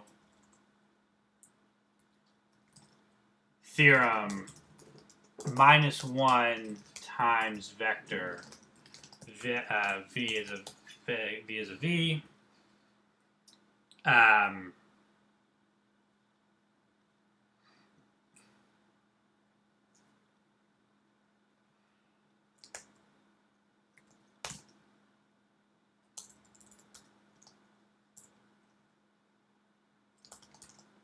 This is mixing notation scopes, and it's probably not going to work this way.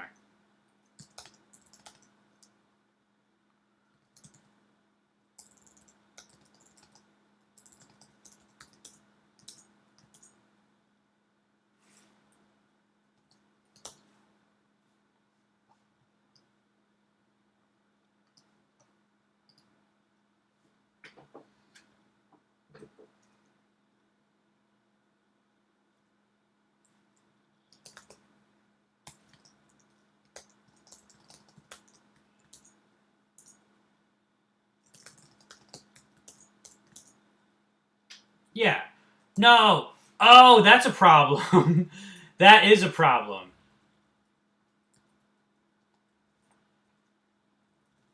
Here, I'm going to use arguments.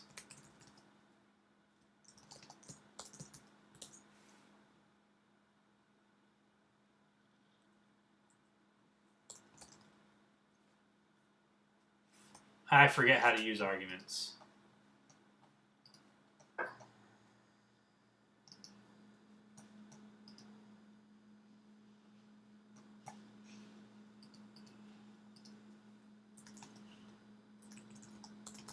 command index.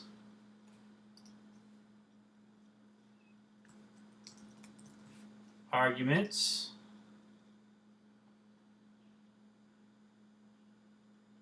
Args modifier. What does args modifier mean? Simple, no match. Clear, rename, assert. Extra scopes, clear scopes. Does it have examples? See, the thing is that the command index like doesn't have examples, so it's like it takes a lot. You got to be really smart. You got to have a large brain to be able to read this, which is a shame because some of us.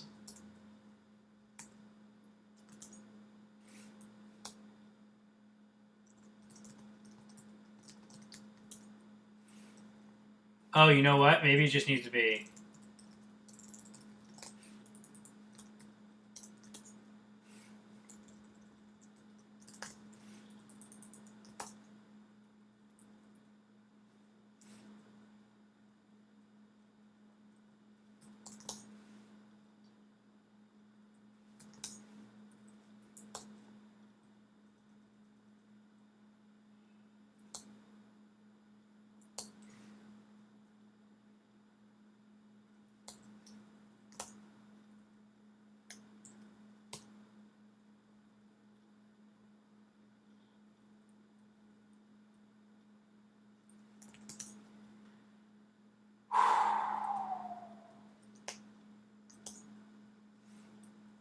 Oh, now I broke this. Because V is already used. I don't need this.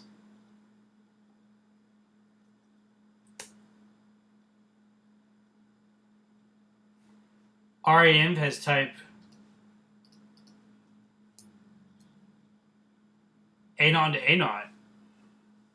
I mean, question A0, A0. I mean, it doesn't know.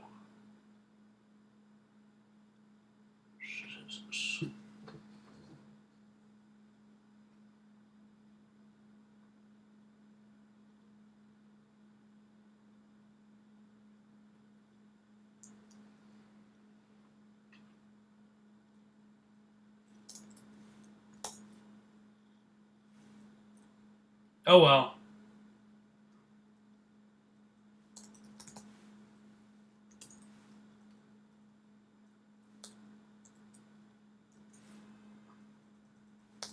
VAMV.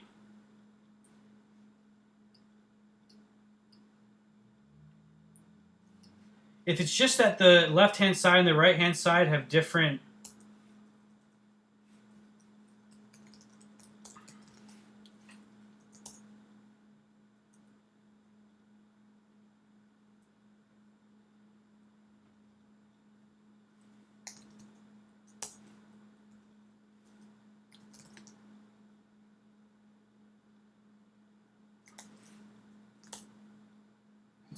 See, I need to fine tune my notations. I'm gonna have to fine tune my notations. I just started doing notations today, so the number minus 1 times every vector. Okay, so we're at 1C. That's awesome. We're at section 1C. I don't know. How many of these exercises should I do? I feel like I should do them. But I feel like some of them will just be annoying and trivial. Or maybe I'll do them on paper. Maybe I'll do them informally and only do them formally if I'm inspired to. I haven't fully made up my mind about exercises, to be real. And like they'll become more important just like for my understanding as the book goes on. These early ones aren't that important. Like this is like basic linear algebra, like I know this. But some of them will be useful theorems. Like this will be a useful theorem.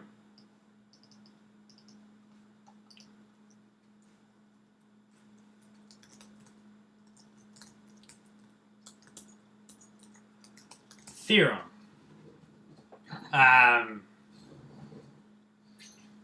VAMV, V additive inverse, involutive.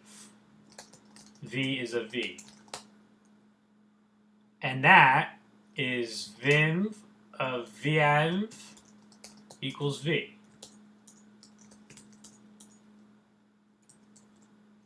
Yeah, see, it knows how to do the notation there.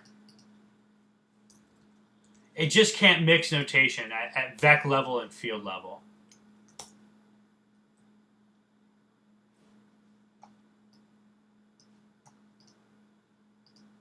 Oh, that looks like a bullet. That's the problem. All right, I'm going to do minus dot.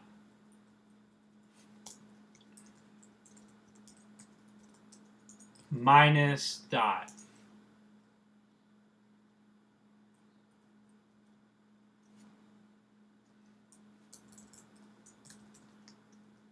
And see if that helps. It works.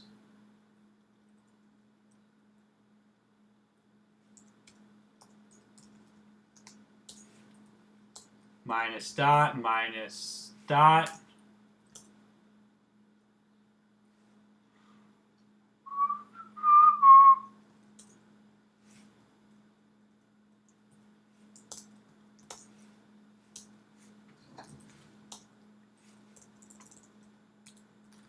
Unfold VAinf. Unfold RAinf. And then that just goes, it draws it from the ring theory.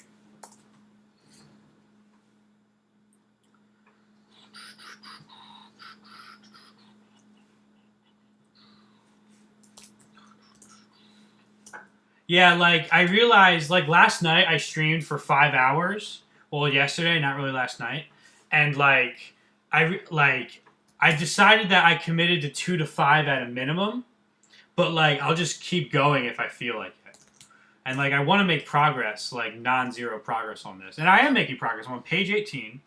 Does the ring or field tactic work? Yo, I don't think it will. Like, if I get myself into a situation where I need the ringer and field tactic, I really don't think it will. So, like, I'm going to have to... This will be an opportunity for me to, like, learn a lot about, like, LTAC, too. Because, like, I might have to, like, make my own tactics. Well, let's try it. Cannot find a declared field structure over V. That's because I need to be declaring...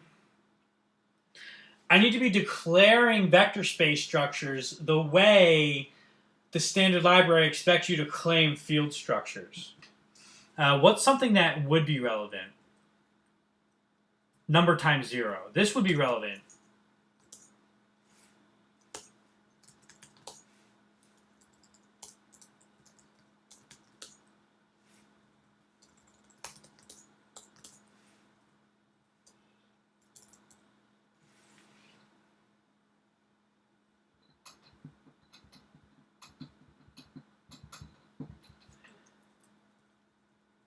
Yeah, it's going to be tough.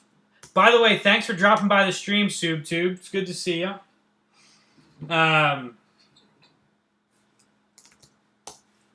You can see we've made a lot of progress. We have a vector space class. Anybody can let me know if the print is too small. I kind of like it at this size, so unless I hear differently, I'm going to leave it at this size. But and I'm starting to fine-tune my notations. But as you can see, like situations down here and this situation for unique additive identity, I can't fine-tune the notations enough yet. I just haven't been able to.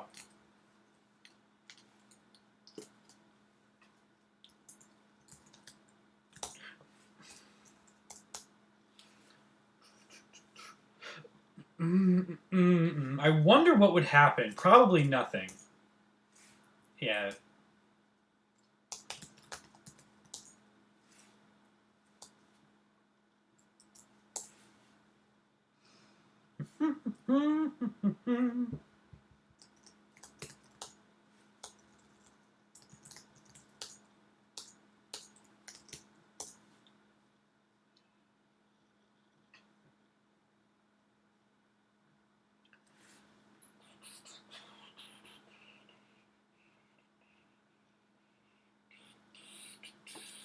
This will be an interesting exercise, and this could come in handy.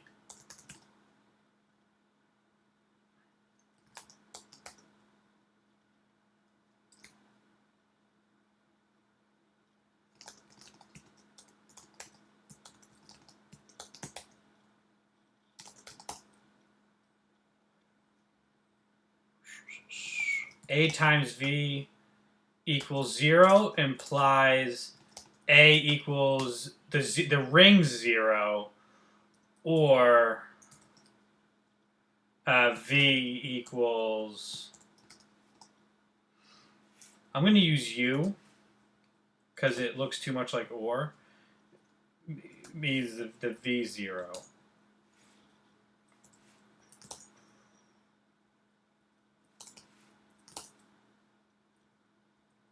Oops, wrong 0.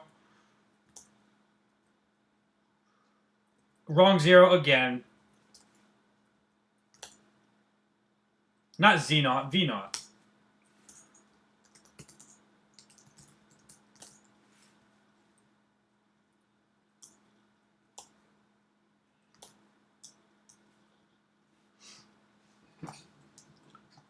The empty set is not a vector space. The empty set fails to satisfy only one of the requirements listed. Which one?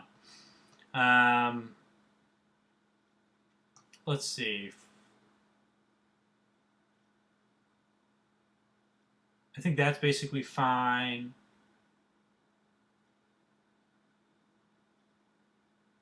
Oh, it's the existence. But there's 2 with exists. That's, oh god. That's confusing me. Does anybody know the answer to this? The empty set fails to satisfy one of the requirements, right? And it's not the for alls, because you can for all over the empty set and get true propositions. But I think it's the exists one, right? Because you have to select an element.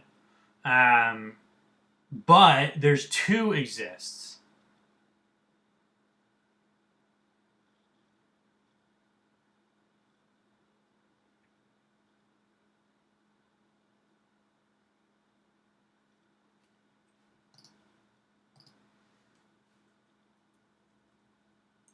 There's 2 exists, so which one is it? There exists a 0 such that for all x,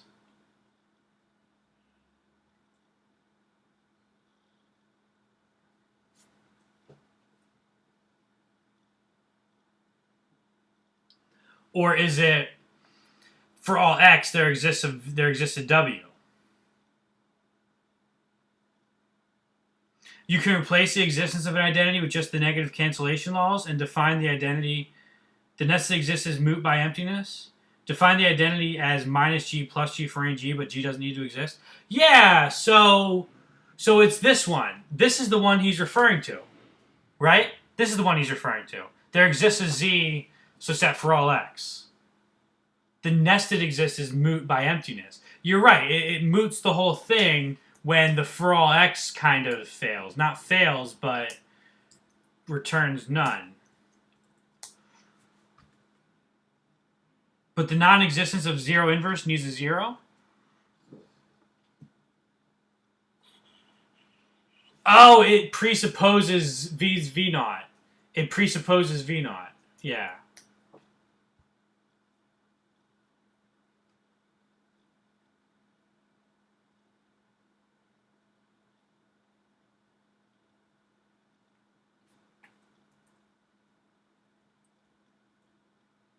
Cool. I buy that. Thanks, guys.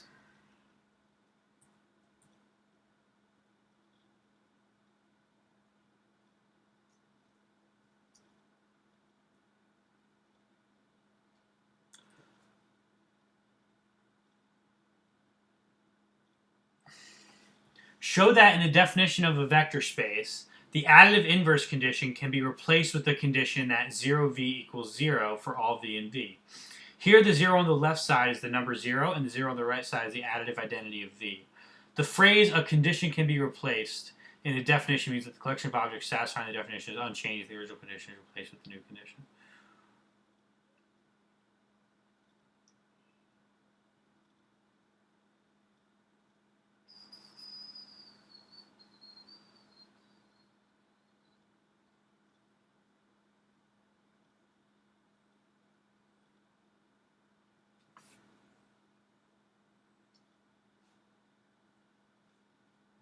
The additive inverse condition, that's this one.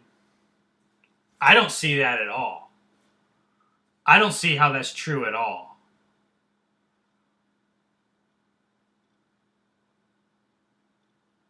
Can be replaced with the with.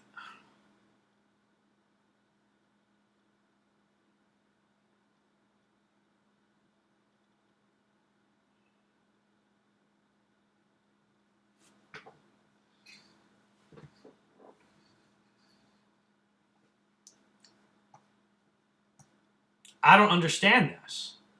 I do not understand exercise 5, y'all.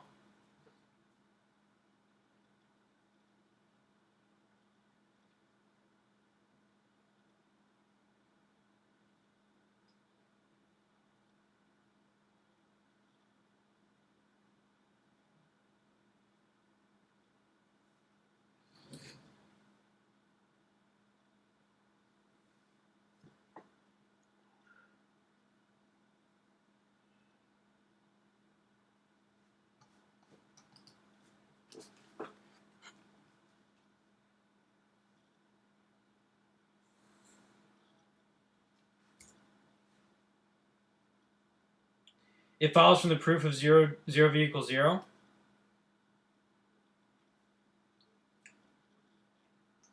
So we have one condition is for all v, there exists w such that v plus w equals 0.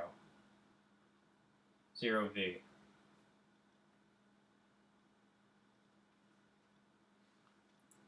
The other condition is 0f times v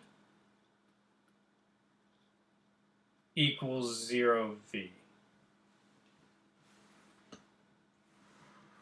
How can you get from one to the other? So what does the proof of this look like? Well, for lists of numbers, which is only one sort of vector space, but for lists of numbers, it looks like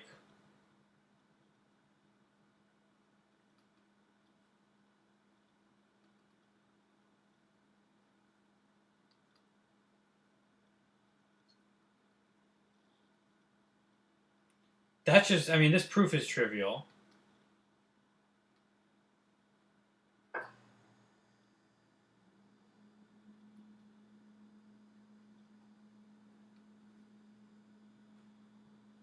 I don't see how it follows. I don't see how the condition can be replaced follows from. He gives it a 1.29. Oh, yeah, that proof he gives.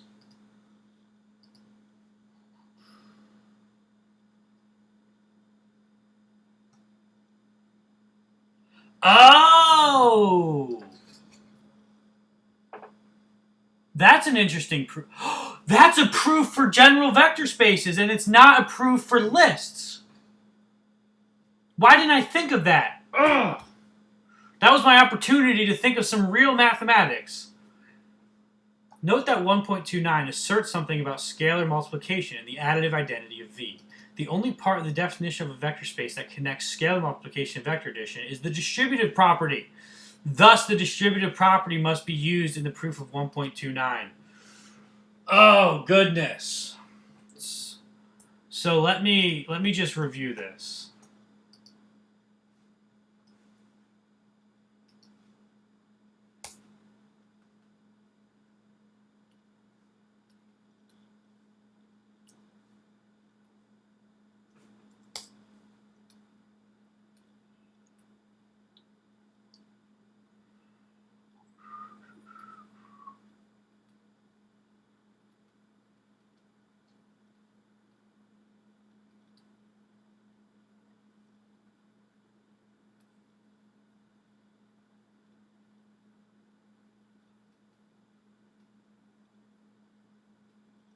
Distributivity. Now, the only way this can be true is if 0f times v is the additive inverse. Because the only way, like, this is like saying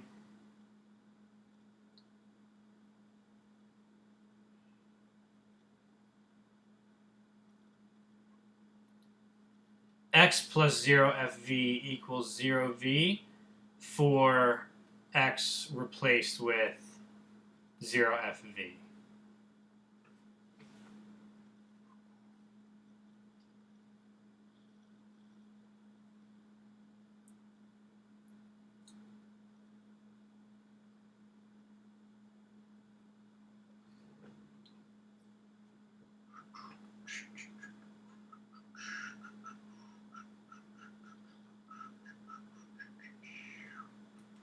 I'm not very good at math, y'all. That's like the problem with this stream is like, I'm really not that good at math.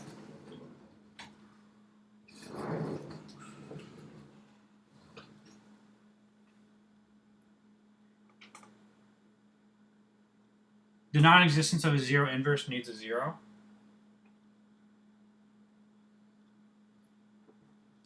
I might have missed part of the chat coming through on my phone.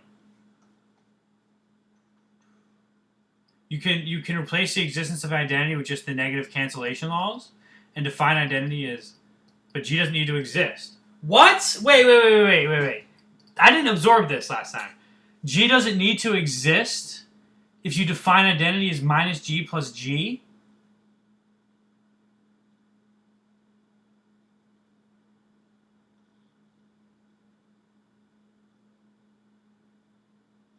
What are the negative cancellation laws?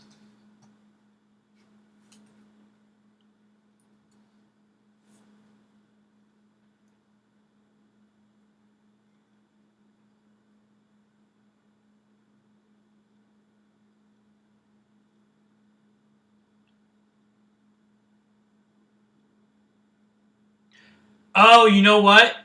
You know what you can do? The 0 of the field can be replaced with any x of the field. Then you use distributivity. Then you get this.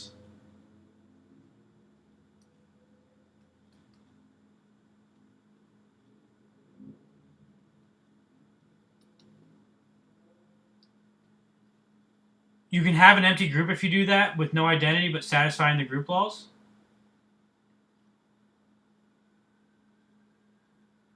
That's wild. I did not know that about. I did not know you could do that.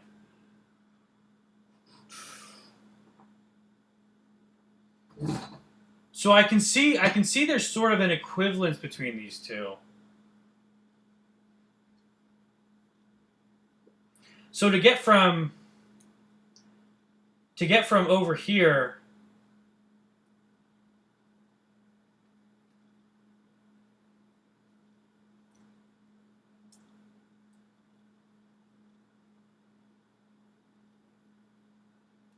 also, I forgot what this question was about just now. Yeah. It's asking me to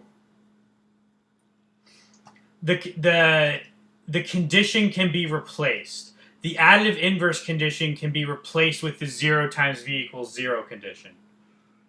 And you'll have an equivalent vector space, which really means that I have options for how to implement the vector space theory function. The additive inverse can be replaced with the condition that.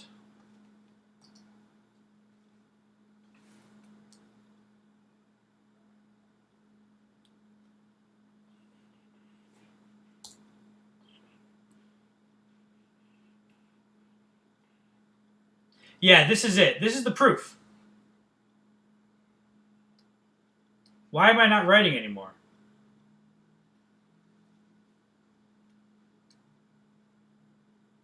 Did I... No, it's not the color.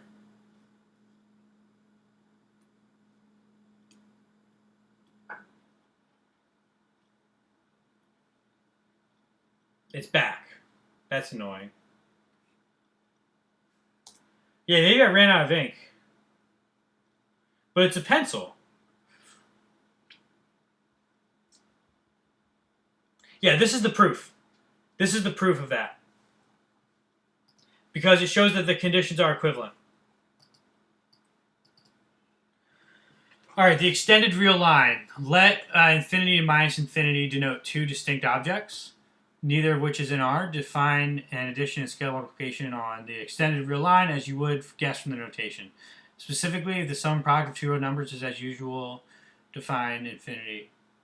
Okay, is this a vector space over R? Well, I could declare an instance, everybody. Do you want me to declare an instance in Coq of the extended real line? That could be a fun exercise. I bet you could do it. I don't know if I want to. All right, let's try it. All right, check it out.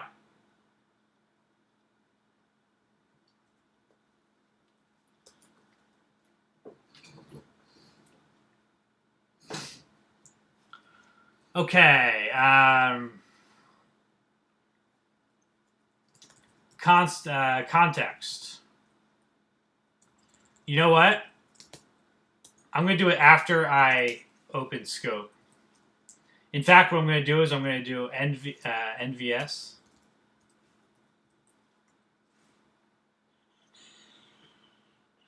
Hold on, I'm going back to the top here. Section, that's the word I'm looking for.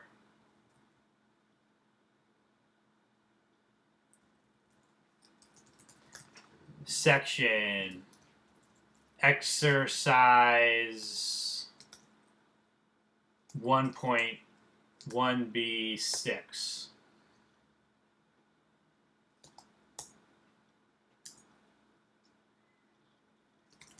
Require import reals LRA.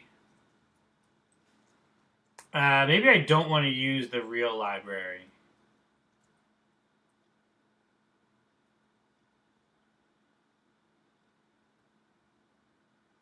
You know what? It's asking if it's a vector space over R.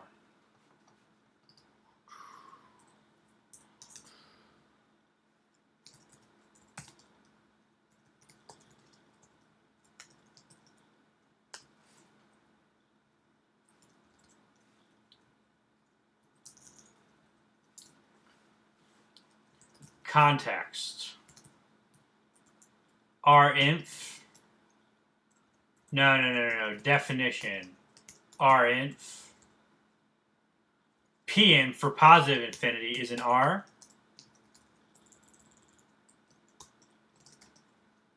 Oh shit, but what's the definition? I just want a symbol. So I want to do arguments.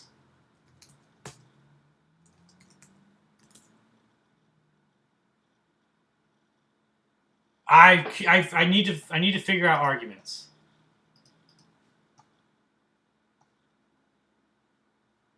Arguments reference arg specs.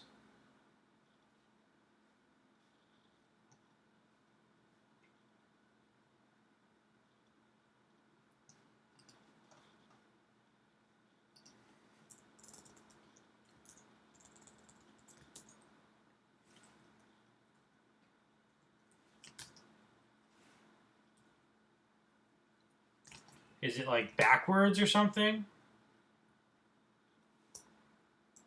Arguments modifier expected after.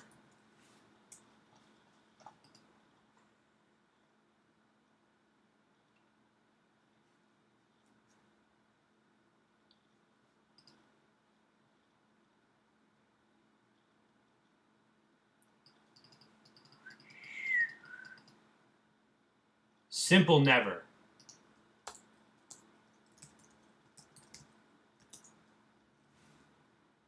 Yeah, I know.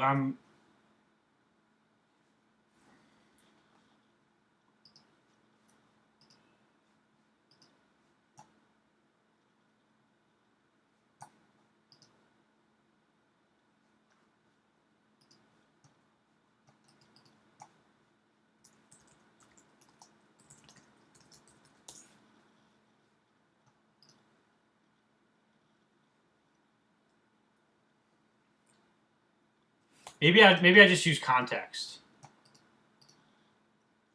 Yeah, I'm just gonna use context. Duh. context positive infinity is an R.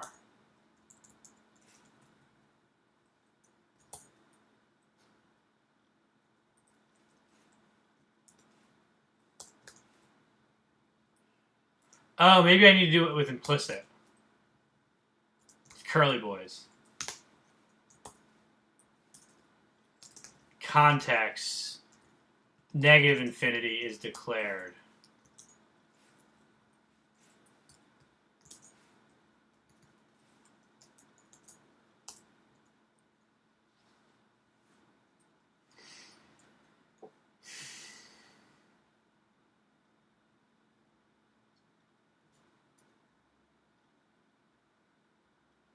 Do I want to use like a union? Like a literal union? Like I could do it like check fun x implies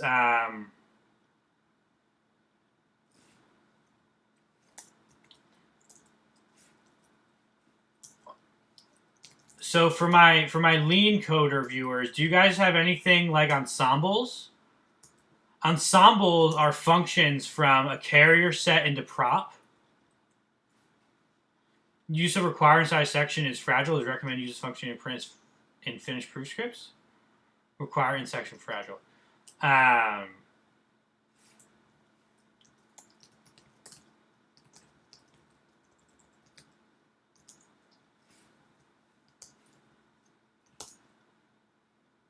Full set.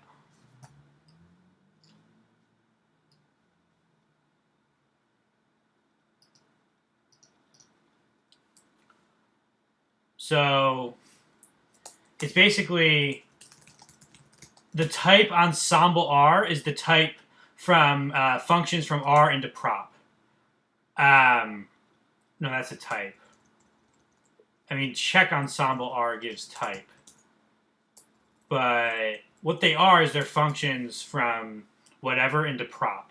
So ensembles are sets, exactly. You know what I'm talking about. Ensembles are sets. But they're functions from the carrier to prop because if A of X is provable, that means X is in A. I don't know why check was working differently than I expected. But we can basically do full set Rx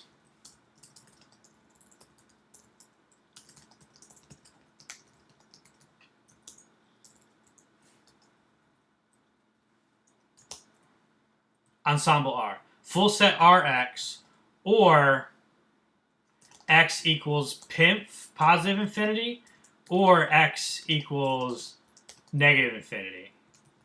And that's our real line.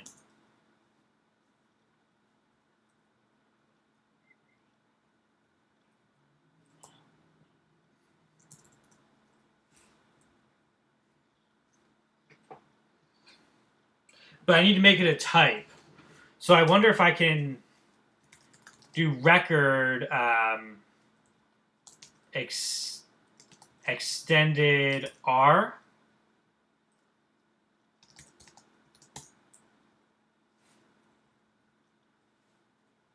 You could define an inductive type X real type from real to X real.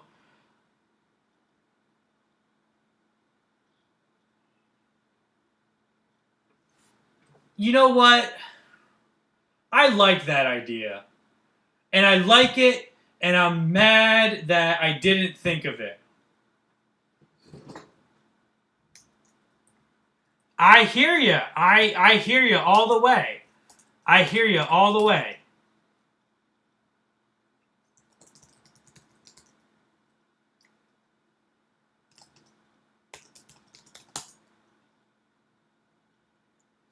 You are 100% correct.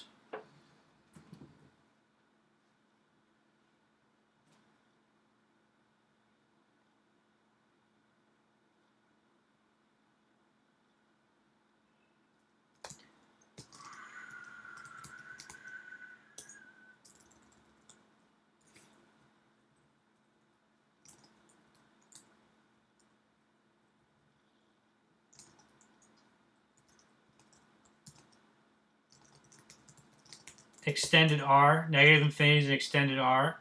And from real, it X is an R, is an extended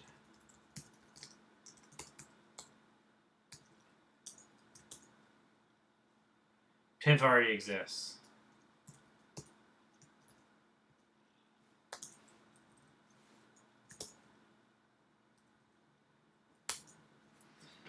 I am so mad at you for thinking of this.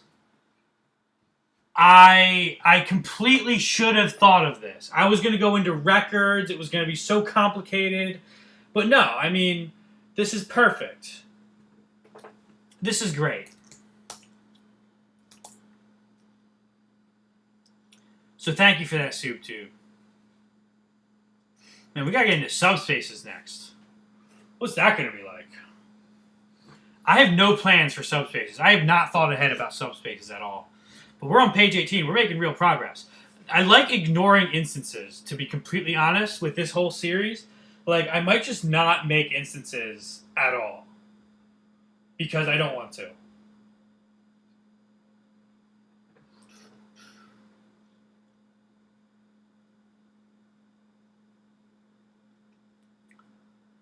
So, except for this case.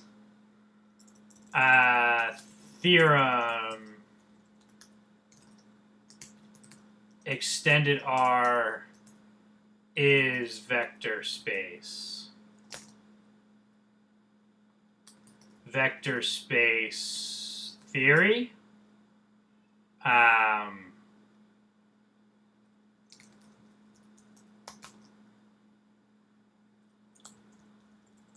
R plus, R mult.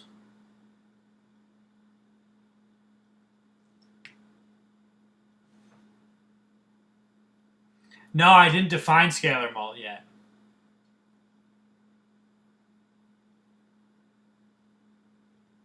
It's going to be a case analysis.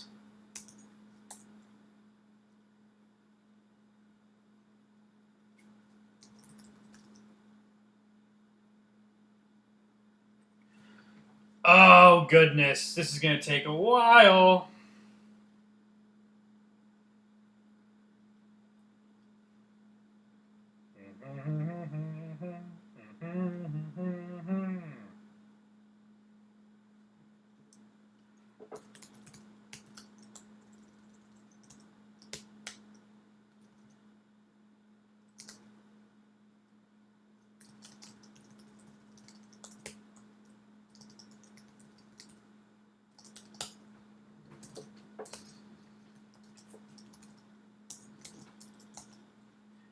Match X, Y with pimp, arrow, pimp.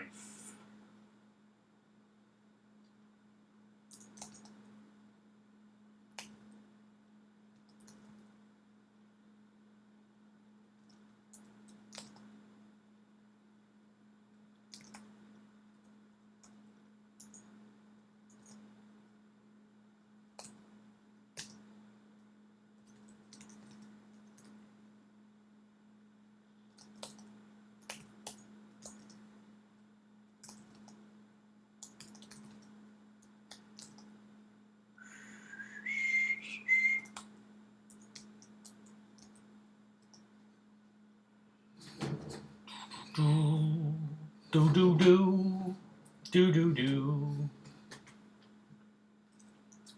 That needs to be, oops, almost forgot, comma, probably don't need parens.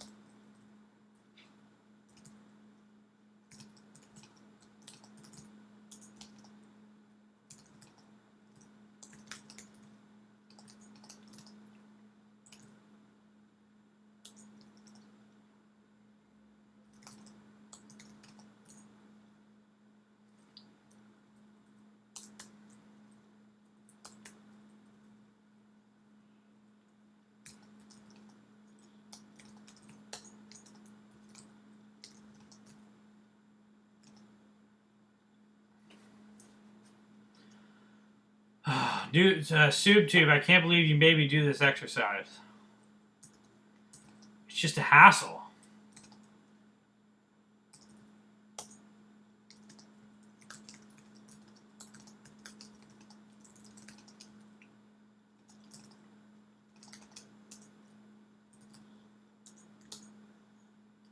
Come on. Oh. Oh, that has to be from real. Duh.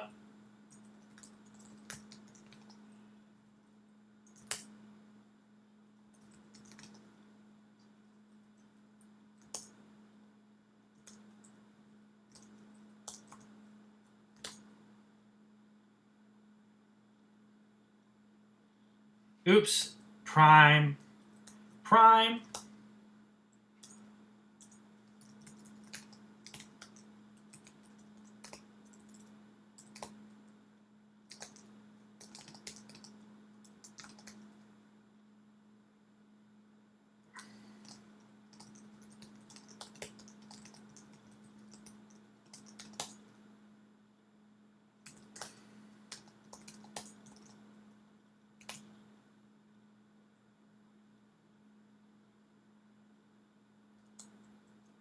Oh, here we go.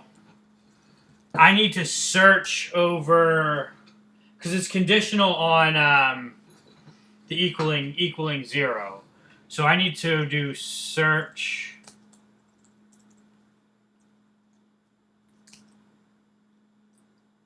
eq_dec.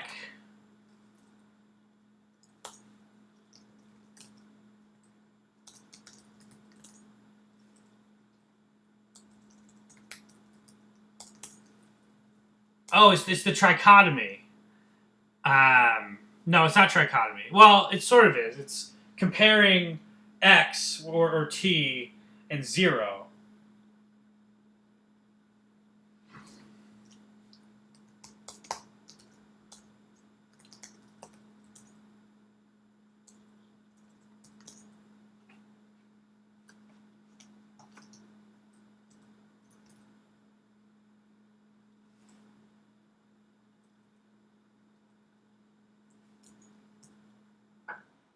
Is it LT_dec? It's not LT_dec.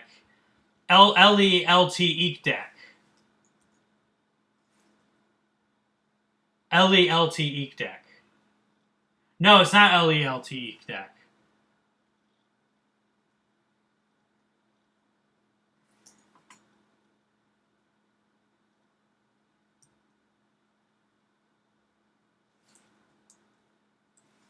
It's this. LT eq LT_dec. But it's only defined on nets. Crap, I need it on reals. LT0 NR? Well, I need it for... No, that's not it. This is what I need. LT eq LT_dec.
Definition.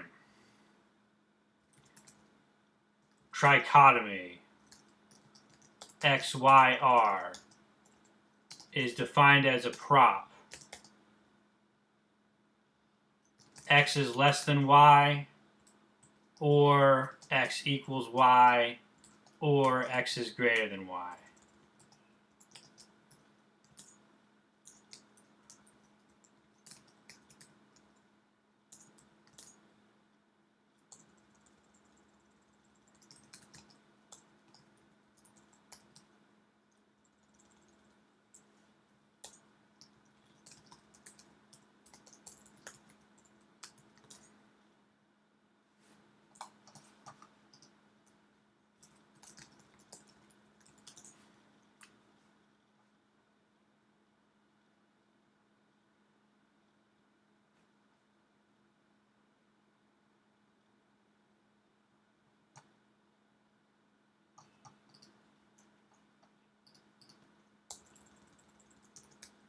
Maybe if I search R order,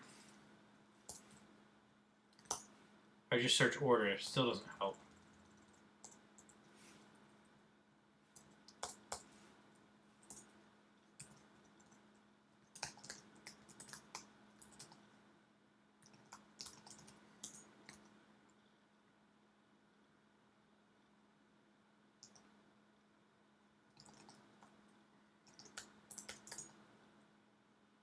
I wonder if this is going to work. I truly don't know if this is going to work.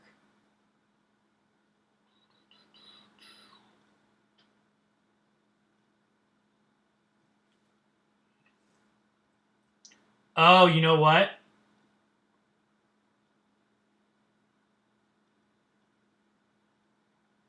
I need to revert back to multiplication for the from real case.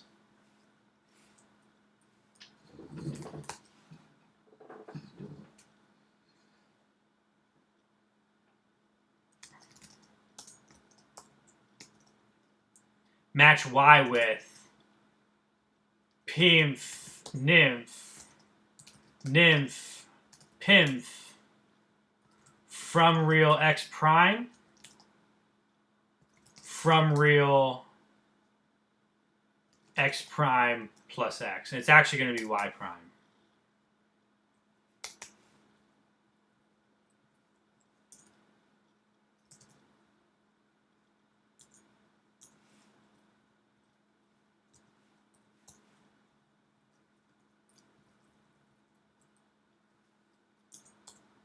And let me just try n to see what the error notation is. Invalid notation for pattern. I can't destruct an or in I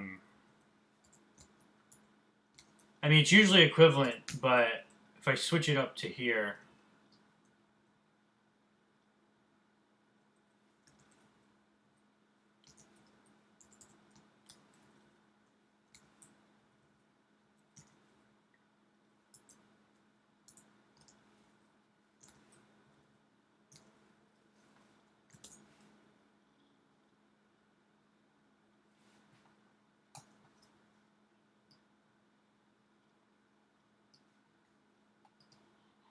fine, we'll land and set.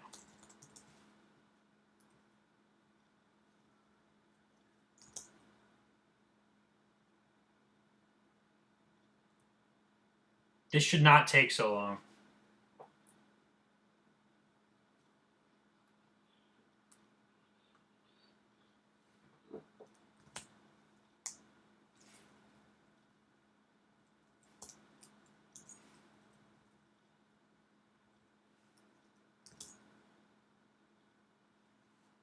Unknown interpretation for notation? Yeah.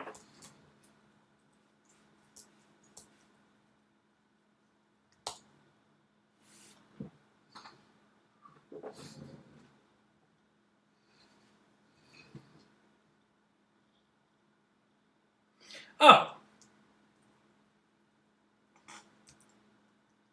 I use if.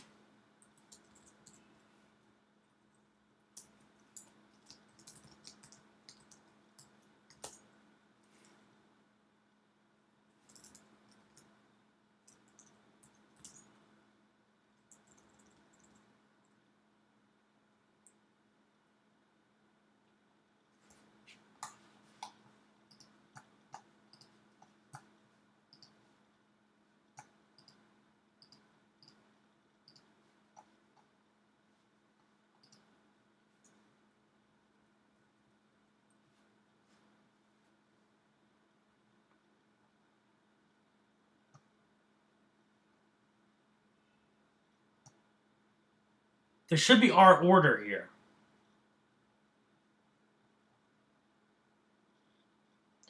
You did the proof of zip with commutative. That's awesome.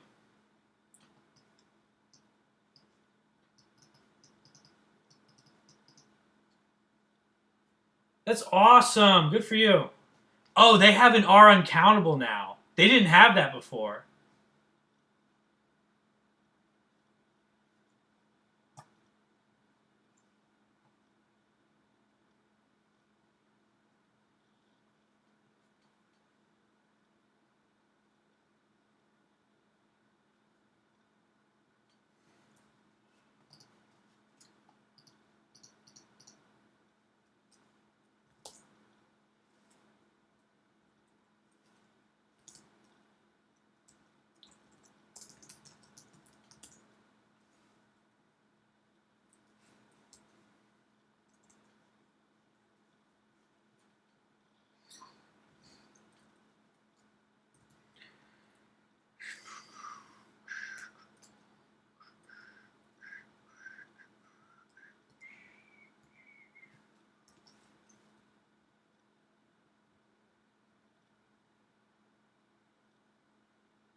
Yeah, I'm honestly like having a good time doing what I'm doing and not worrying about that particular instance of vector space. Um, but I should go. I should go back to it. It depends on what we decide to do with instances. What did you miss? Look, I'm trying to make the scalar mult on the extended real line, and I'm just having trouble with cock like pattern matching on. I want to ask whether x is less than 0, equal to 0, equal to 0, or greater than 0. I want to ask that in a pattern match, which I don't think I can do, and I don't have like ordering booleans on reals.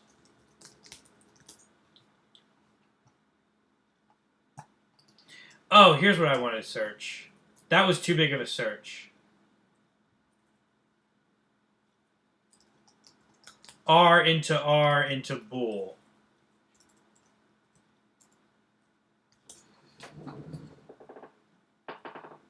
You need to. Oh, you're right. You're 100% right. It's not decidable.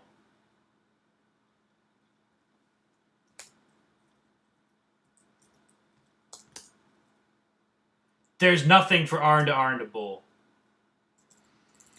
I knew that kind of shit was undecidable. I mean, less than greater than judgments are decidable, right? So how would you? So this is the definition of scalar mult.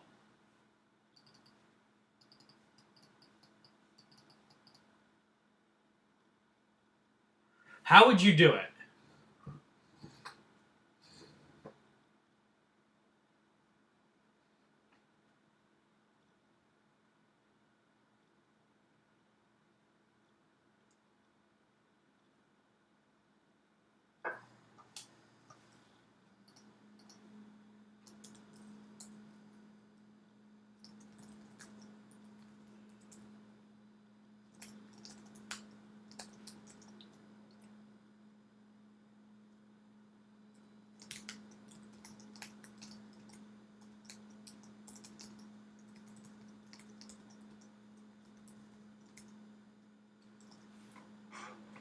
You need to decide when x is less than y is false as well. Swap out reals with rationals since the peculiarities of the reals aren't relevant to the problem.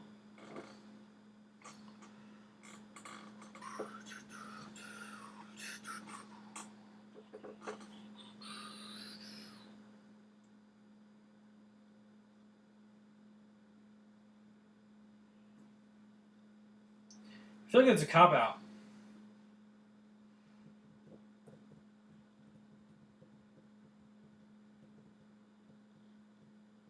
But you're right.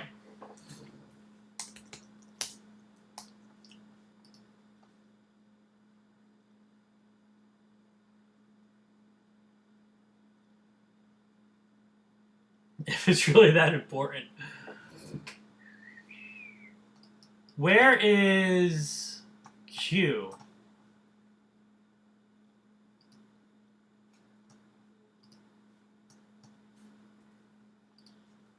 I never work with Q.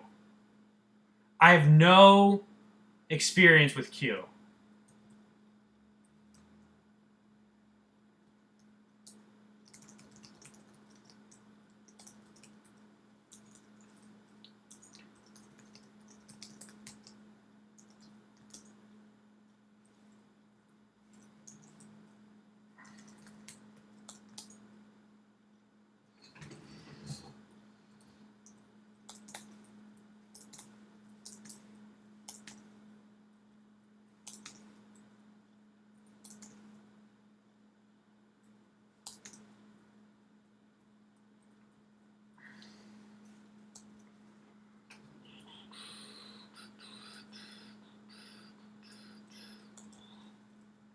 Let me just check 0. 0 is a Q, yeah.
Now that I've been doing this for so long, it's been 5.25 hours. I'm getting too tired to talk out loud. So it's going to be a little bit more silent.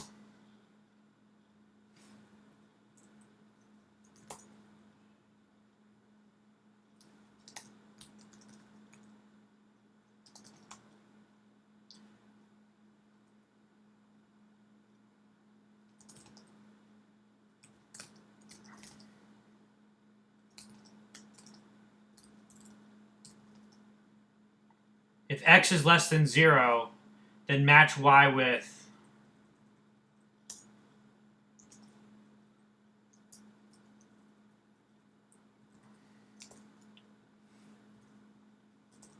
how would you do it non-constructively with reals?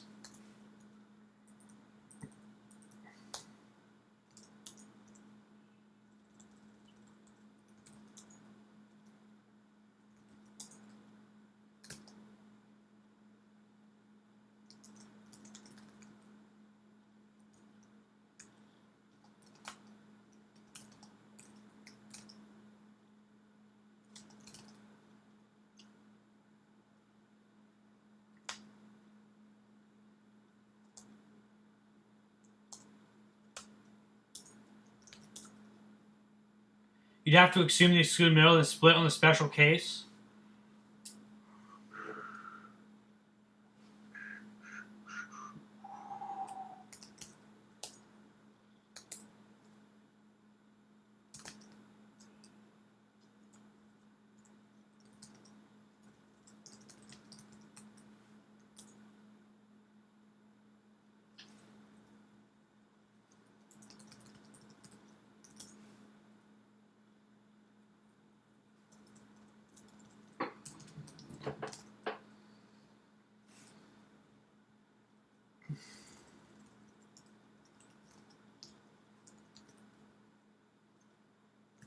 Oh, QDEC. Thank you.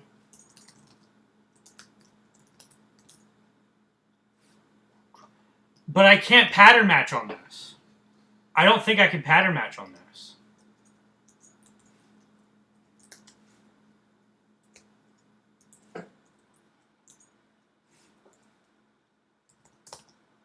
It's not... It's case. Case on some types, cock.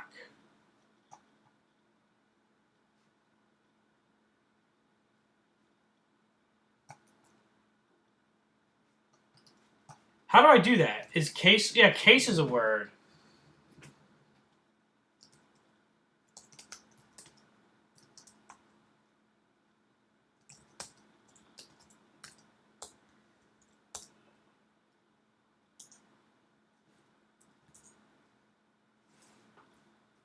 No, case is not a word.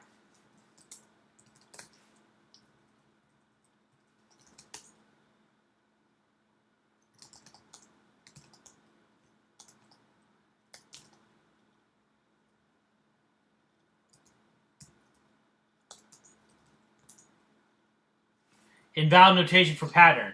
See, I don't know how to use QDEC.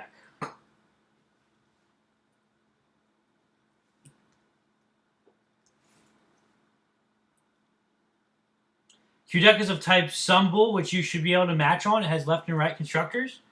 Oh!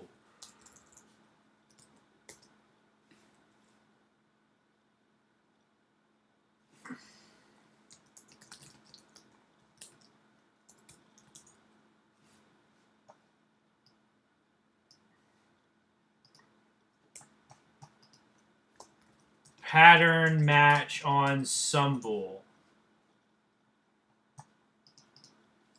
Cock.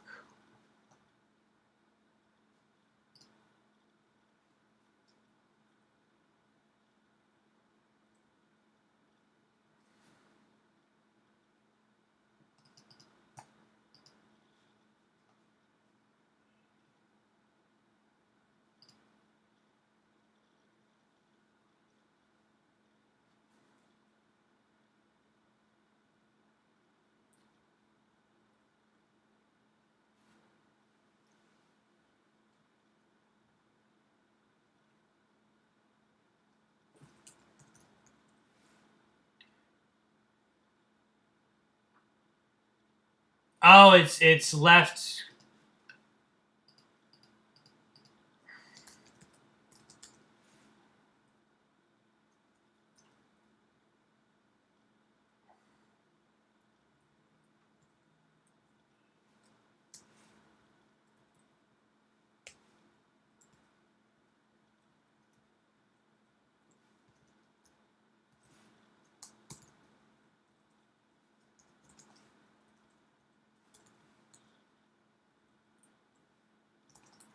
Left, right, this.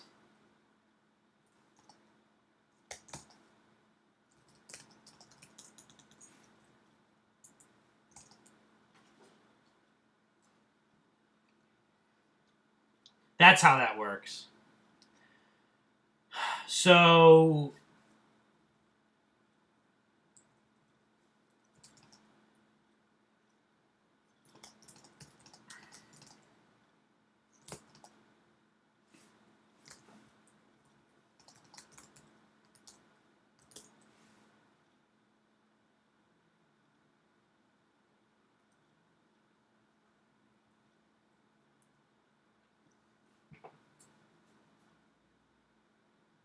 Does SUMBL left associate or right associate?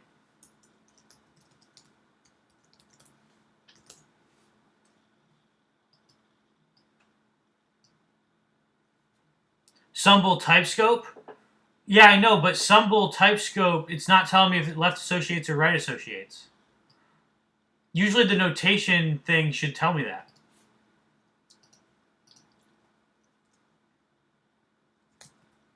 Thank you.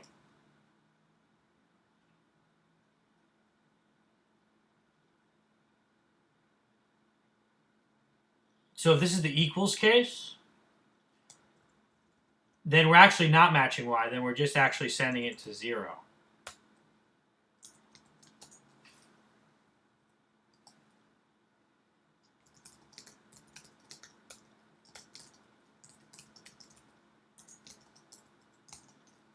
Match y with pinth. So this is x is...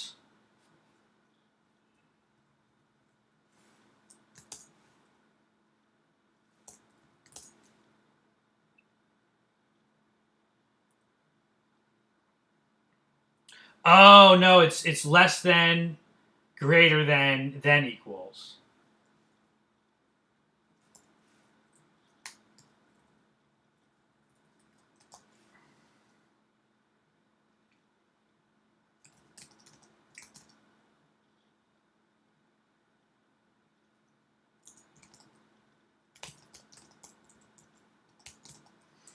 So if x is greater than 0,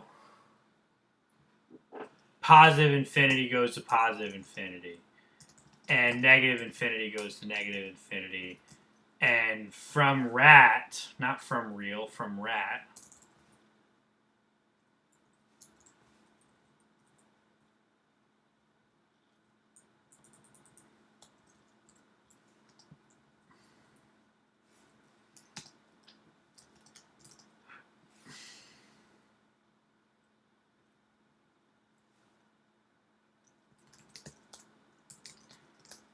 y prime plus x. End.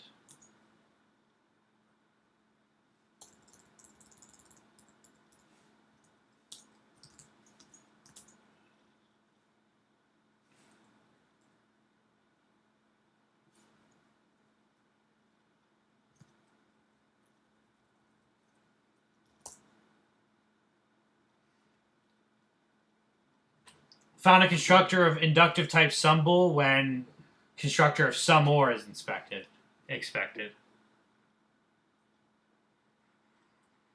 5 viewers, baby. We are going all night long.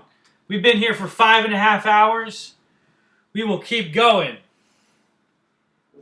We will keep going. We're currently working on exercise 1.b.6.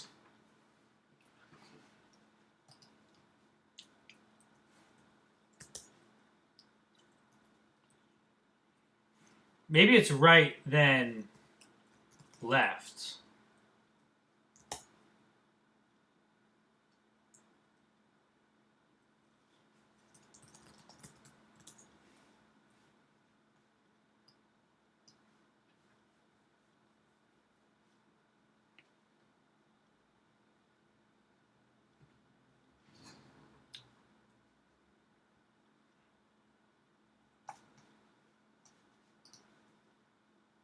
It associates to the left. So the 3 cases should be left, left, left, right. Oh, yeah. That's 100% right. There wouldn't that's how that would work. But that's still the problem.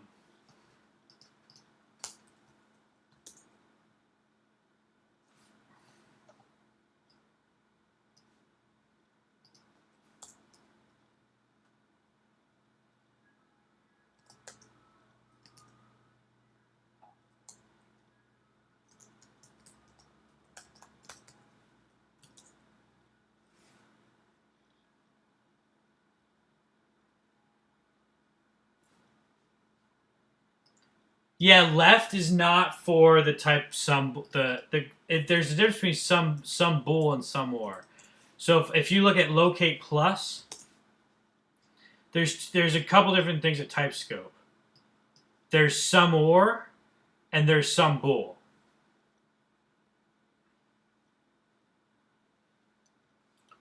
And they're different.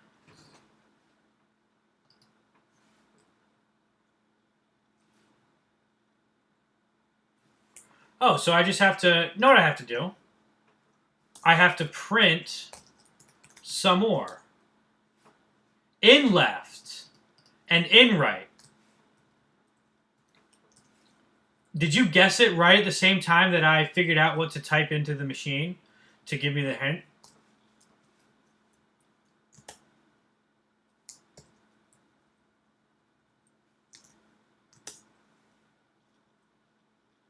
found a constructor.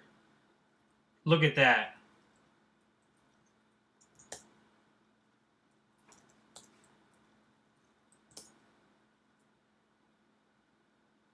Oops, from rat. We did it! 100%. 100% Utah. That's what I'm talking about.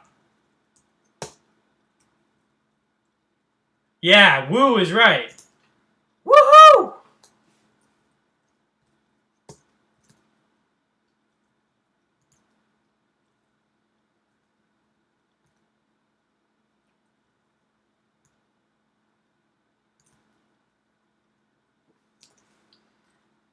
Extended Q is vector space.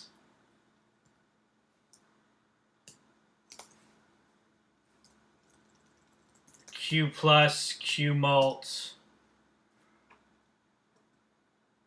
No, vector space theory, you pass in EQ add, EQ mult, and 0.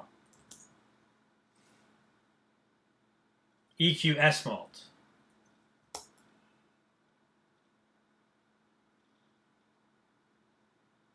Why is this taking so long?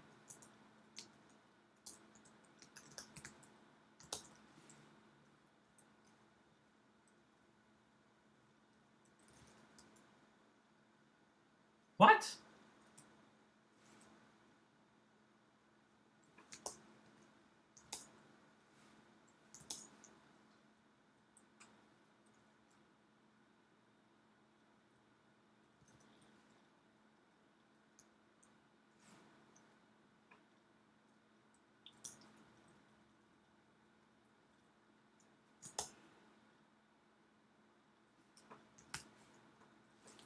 It just does this thing where it gets stuck sometimes.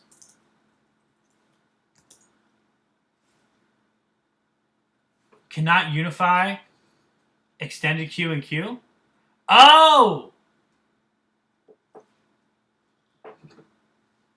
No. It's expected to have type. Oh, you know what? You pass in S mult before you pass in add.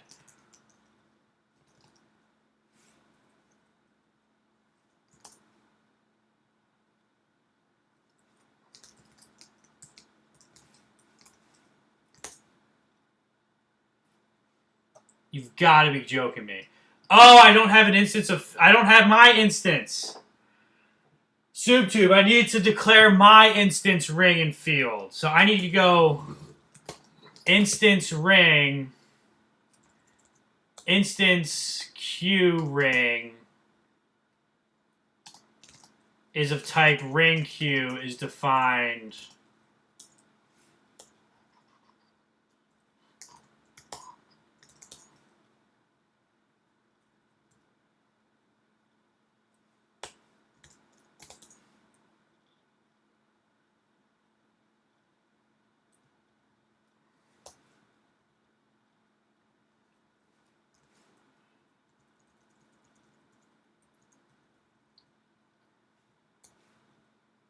Yeah, it is from rat 0. You were right.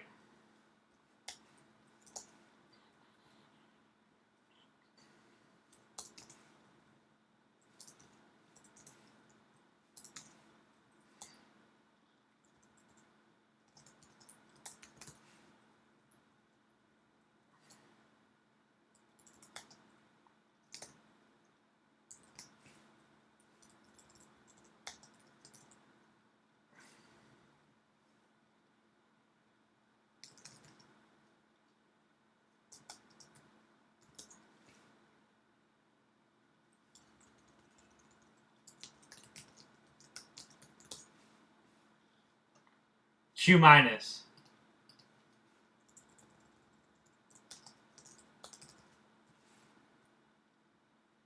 And then this is just eq. I think I just give it eq.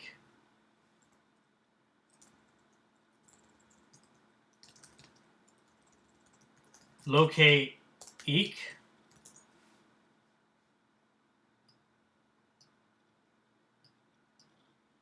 Yeah, it's only at type scope. Yeah, eq, you don't even give it a type.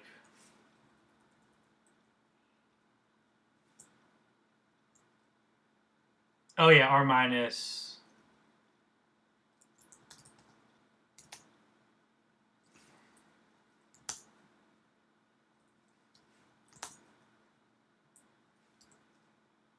Oh, r additive inverse.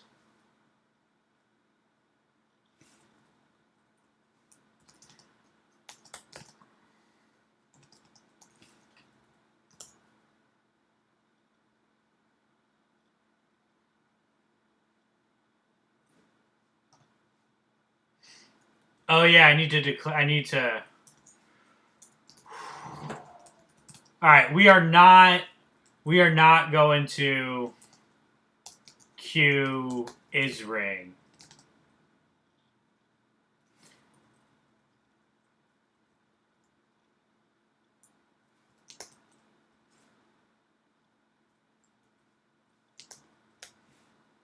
I am already tired of this exercise.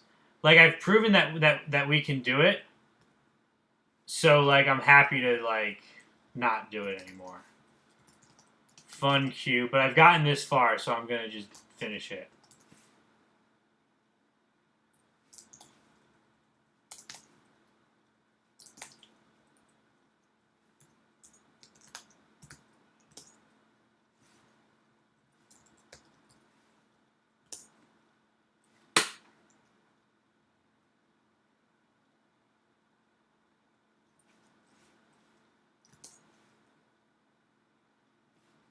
Okay, that's not the right error message.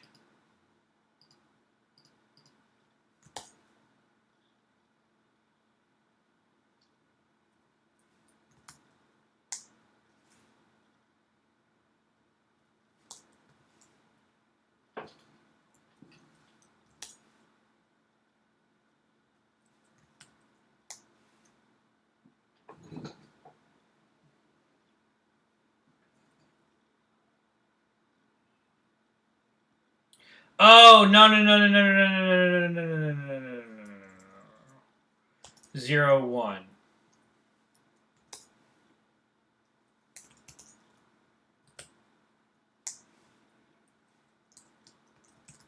Admitted. That's right.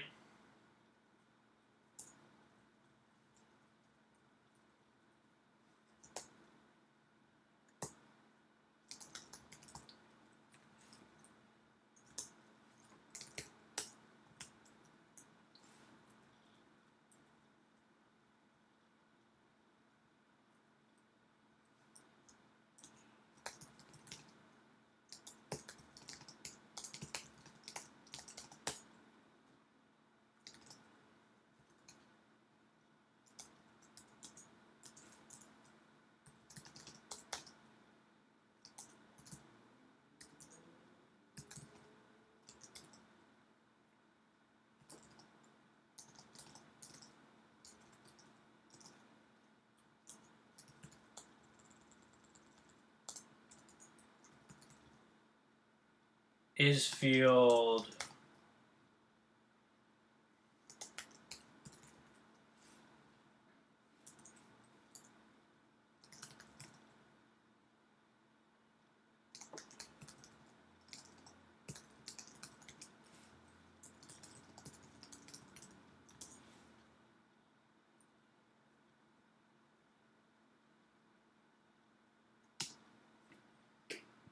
I think you gotta pass it in 0, 1 plus Q minus. You gotta pass it in all the same shit.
Q plus, Q mult, Q minus.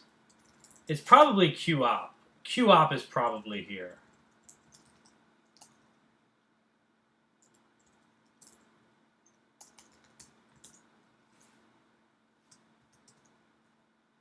Yeah, Q op is here.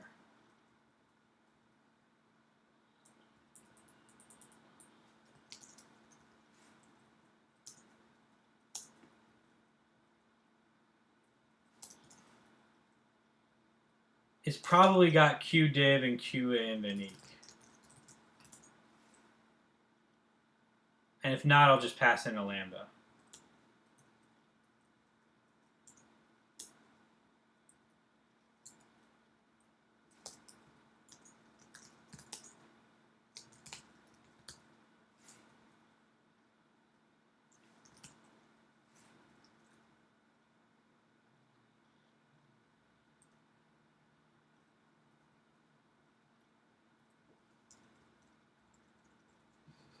Meatman Stan, how you doing?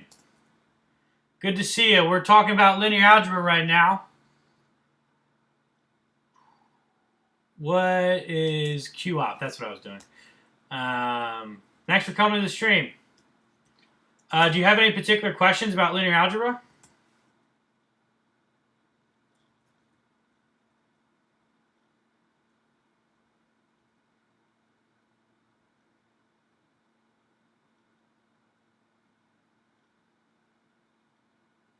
Oh, here we go. We got one of these, huh? Never experienced this before.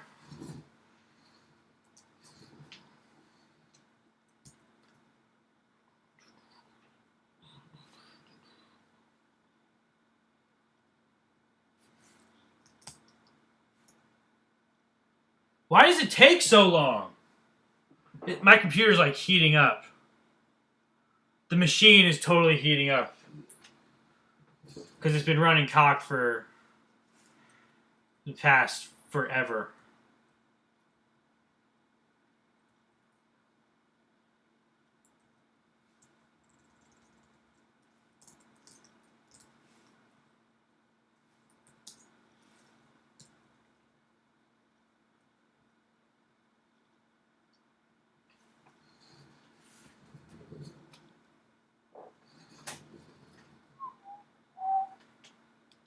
What is subspace? It's a subset of a vector space that includes the origin.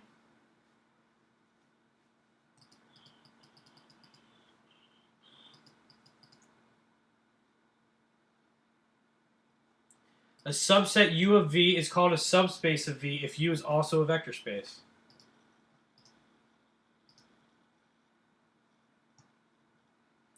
We're up to 5 viewers, baby. We are on a roll. We're almost at hour 6.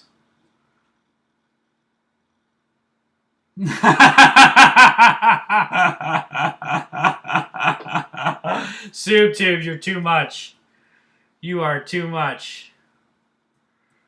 Heard that. Heard that. Heard that. Heard that.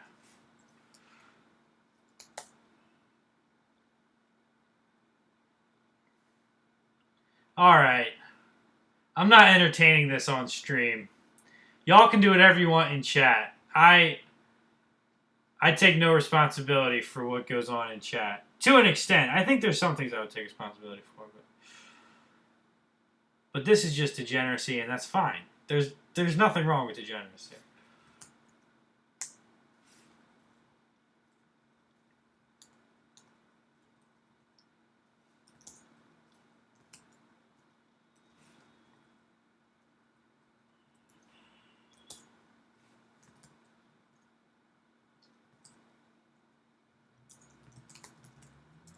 Okay, but this we're not going to cheat.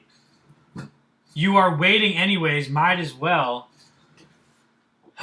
I'm only waiting when the machine isn't working. Simple. Split.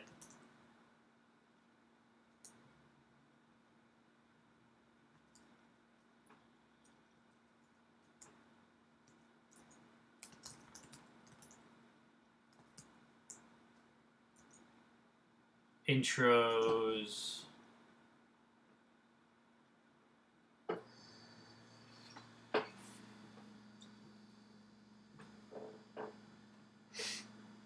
No, I hear you. It's hard out there for an engineer. It really is. I mean, it's not easy.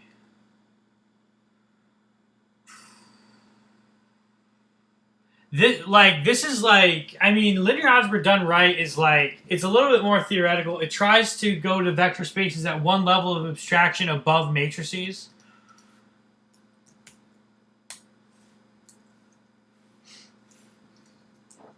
Oh, you've got to be joking me. I can't prove this. This is going to take me all night to prove this. I feel like I made my point with this exercise. Y'all, like, can you let me off the hook with this exercise? Because I feel like I've made my point without actually proving that it's a vector space. But I haven't done the exercise, so I've proven it.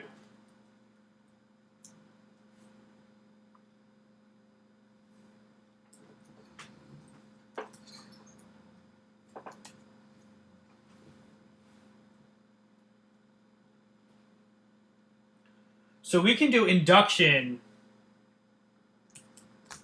X. Well, first of all, let's just intros on all of our splits. Actually, intros won't work on all the splits, but that's fine. It'll just fail silently.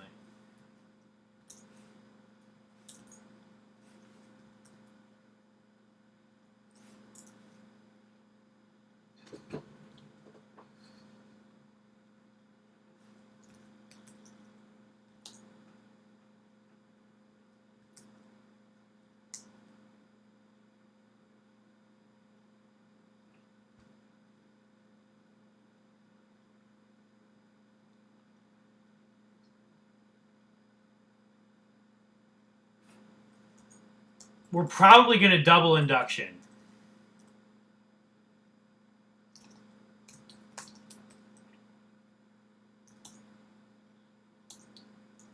You're probably not worthless, though.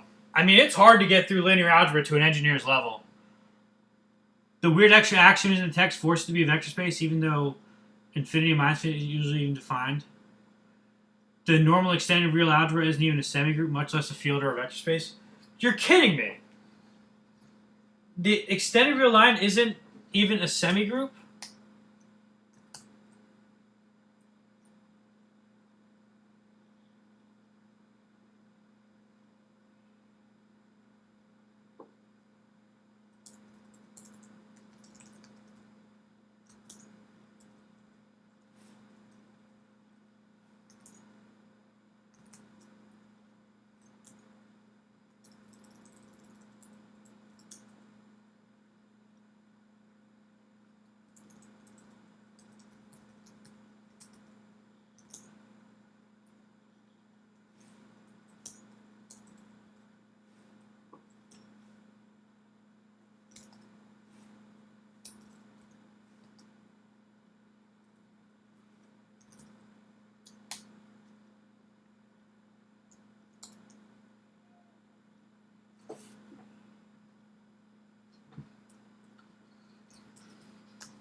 The point's been made, and I think my computer's tired of it as well. Yeah, you can say that again. You can say that again. I think I'm gonna do some housekeeping. Instead of going on to subspaces, I'm gonna do some housekeeping. But I don't know. I'm kind of tempted to. I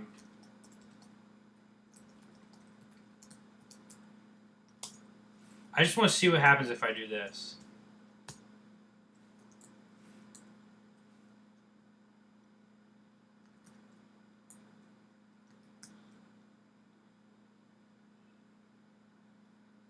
Hey, it worked.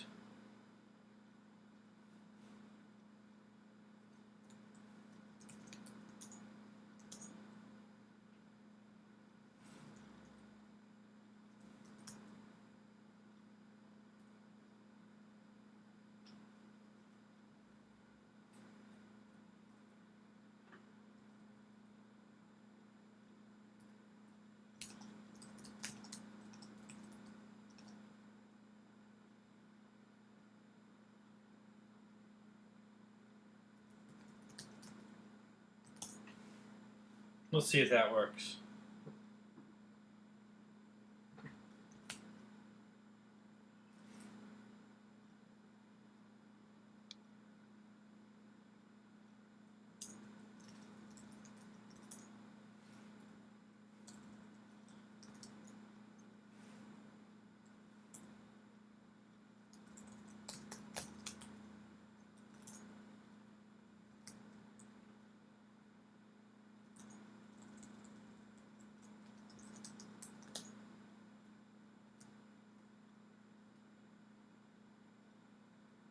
Oh, it needs commutativity.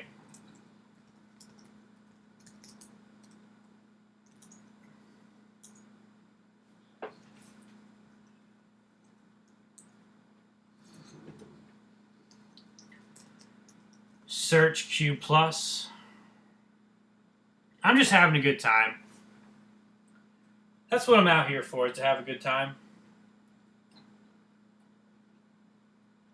Meat Man saying, like, what makes you think you're a bad engineer? Because if you can do matrix algebra, like, you can do most engineering.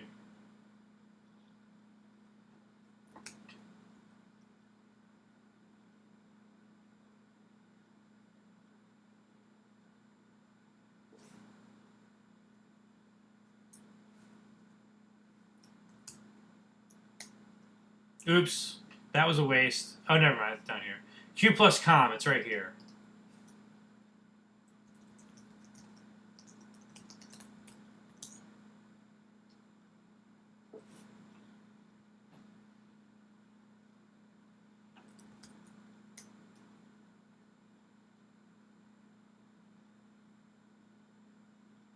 All right.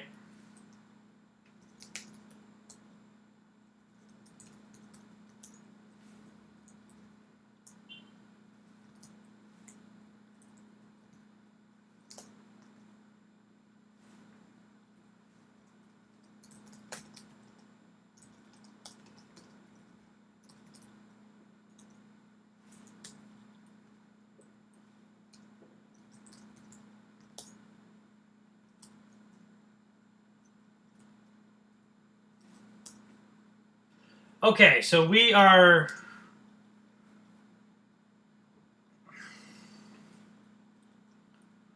solid. I killed the R imports though.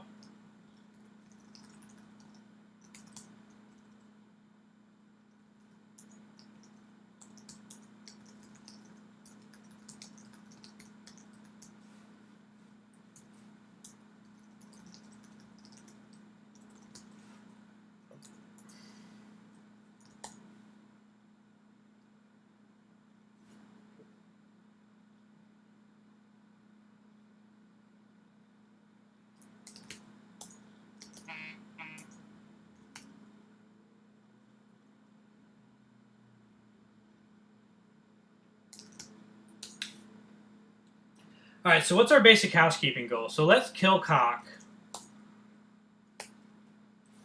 Let's make the book smaller.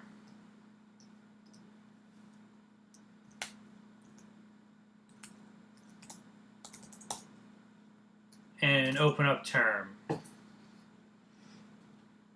So we only have two files. We have fields and we have utils. Utils is really vec utils, because it's where I define zip width and zip.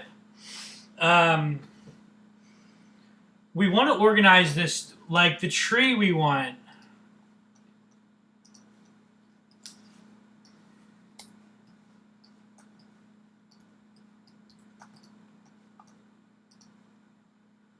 The tree we want is, I think we want source,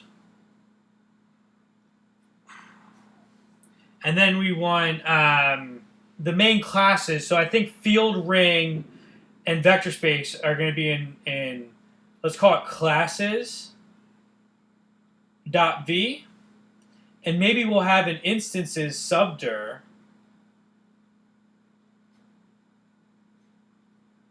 And that'll be like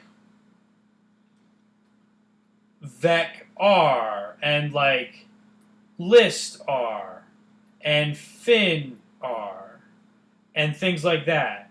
And like earlier, I don't know if anybody who's here now was here back then, but I did bool into I called it coin at the time, but it was really bool. I did bool into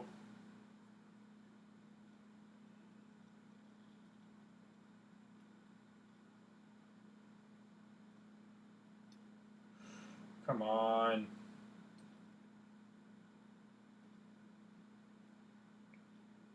I did bool arrow R, and I showed how that would be a vector space. So maybe I can do instances as a subdirectory, and classes.v is like the main thing where all the money happens. That I like. Now let's see where we're at right now. In classes, you would get the utility theorems. The important. Oops. And then exercises.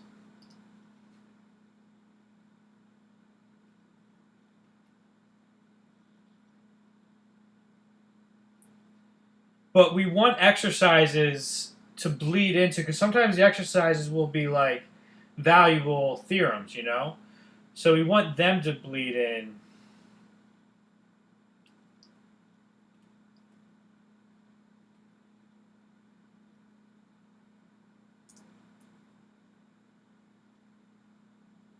We're back up to 5 people. That's great. Thank you all for coming to the stream, everybody. I'm having a really good time. I'm at hour 6 now, so we'll see how much longer I keep going. But thanks for coming to the stream. So .v. Now I'll need a cock project. Do we want to put exercises? Call it VS.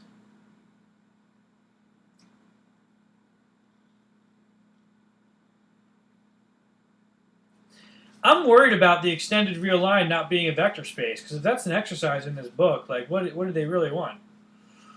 Hey, should I make a semi-group?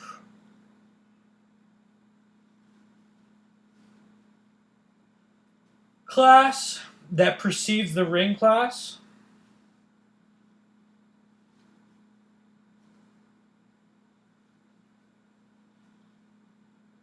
In the way that ring precedes field? Because like I was thinking of just cutting out ring altogether, just not having a hierarchy, and just going straight to field. I was thinking about that, but I don't know. What are some opinions people have on that? On just cutting out fields, the field class, the ring class, and going straight to field? Because that's sort of how the book does it. It wouldn't interface with other libraries as well, probably.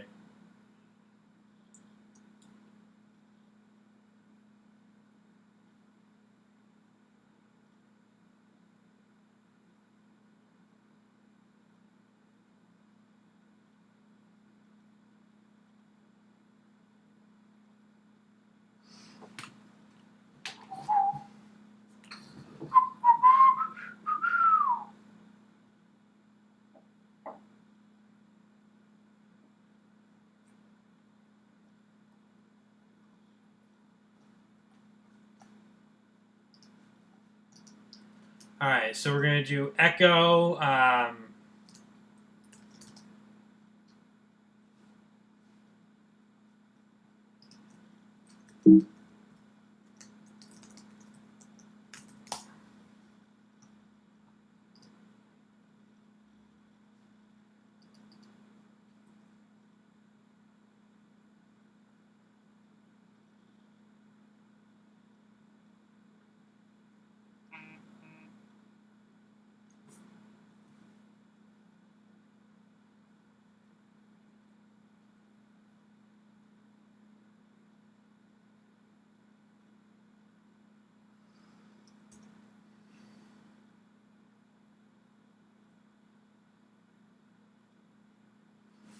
The lines of the form arg foo are used to delete pass an argument foo to Coxinus.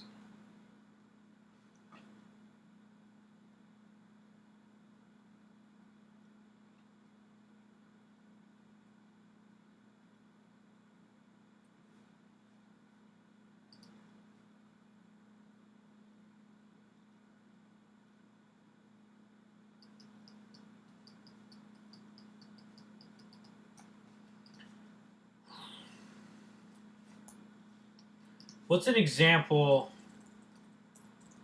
Cat verified C cock.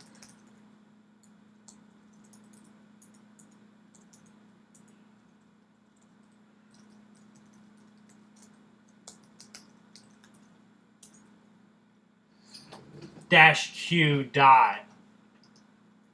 It's dash Q dot.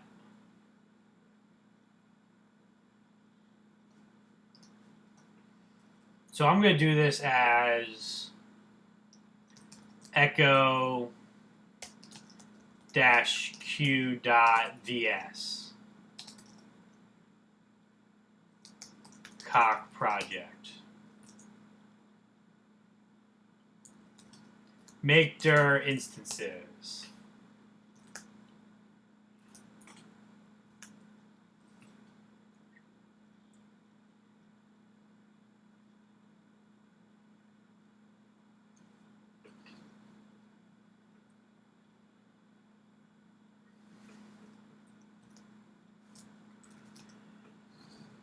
Make dir exercises.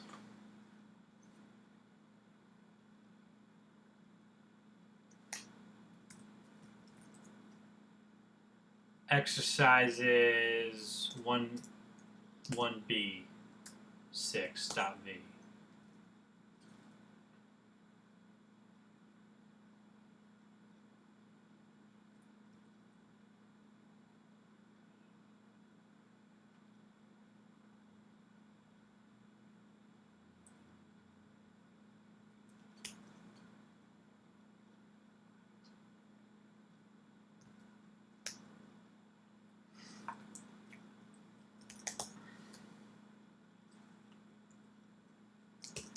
From VS dot. There is a from syntax.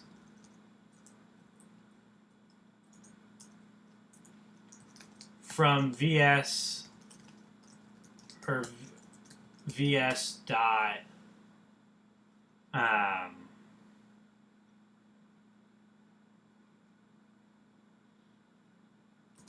fields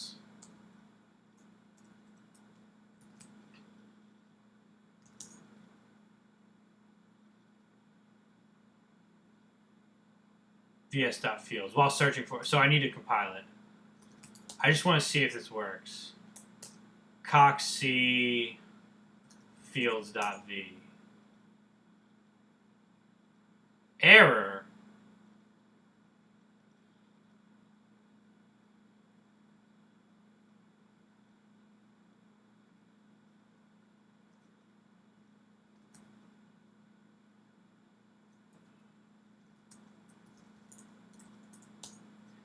Fields.v. Yeah, this is going to be a pretty boring part of the stream because at this point I'm just doing some housekeeping and arranging the files how I want them to be. I mean, keep interacting with me in stream if you in chat if you want.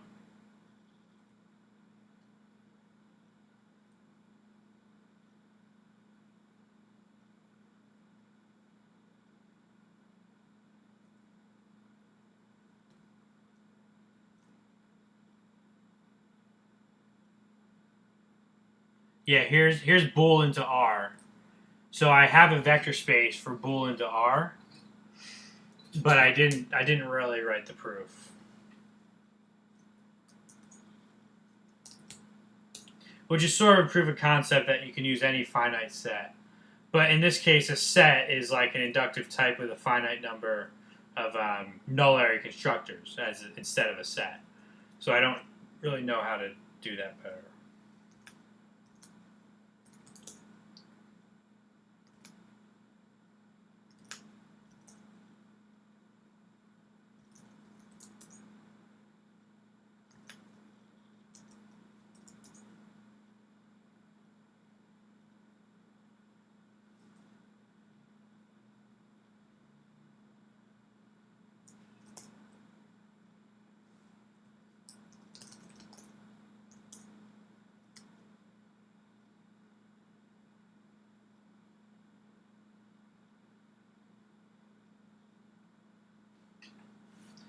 That's going to take all night.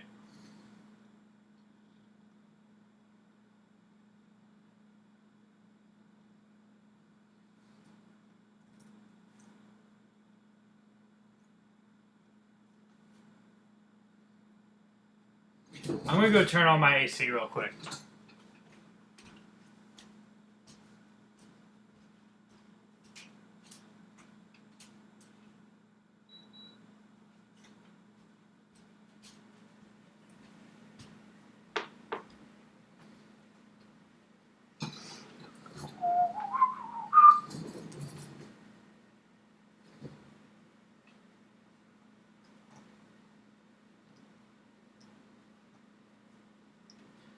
Ah.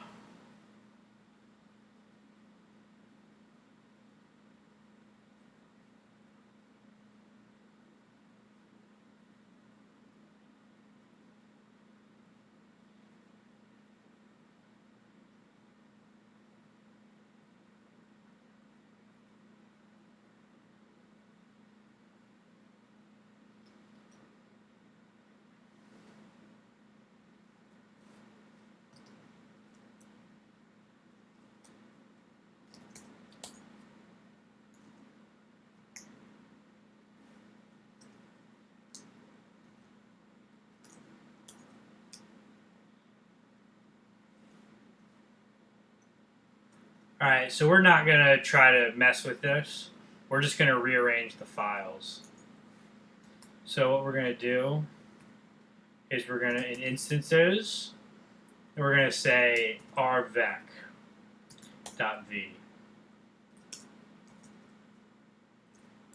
fields. And we're just going to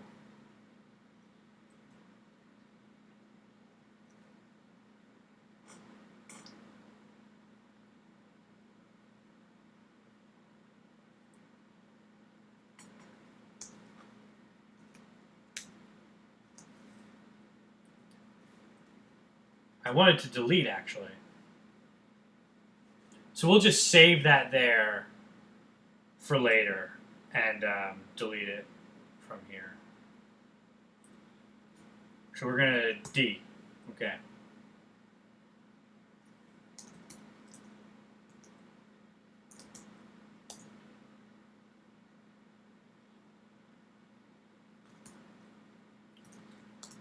Bool arrow R. Oops. Bool arrow R dot V.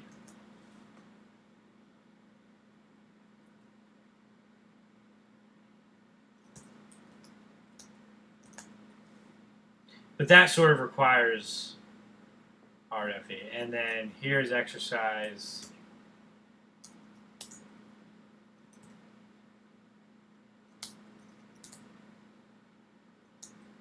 1b6.v. 1b6.v is already made, I just didn't write it. Okay, so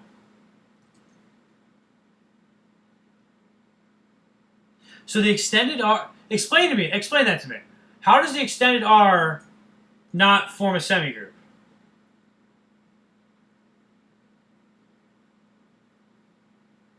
I just don't understand that. But this is the money right here. And what we're going to do is we're going to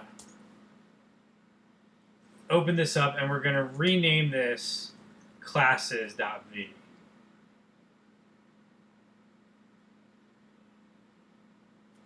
But we're going to name it uppercase.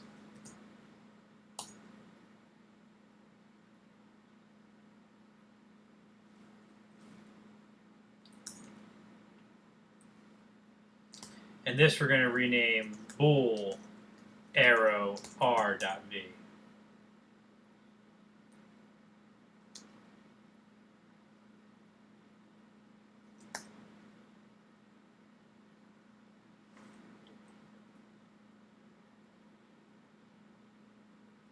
And I guess we're going to move utils.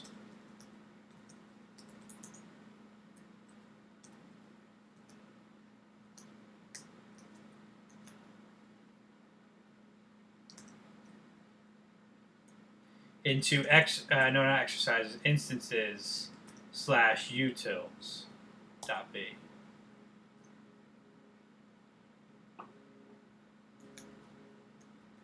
remove utils dot star.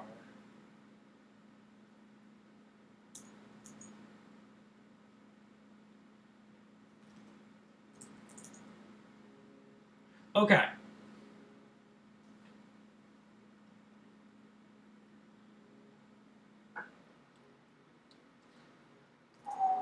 I gotta cut this off. I mean, I'm just gonna. What am I gonna do?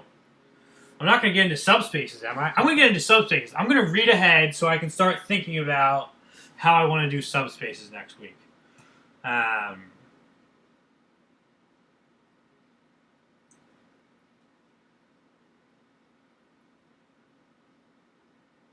want to think about how I want to start doing subspaces for next week.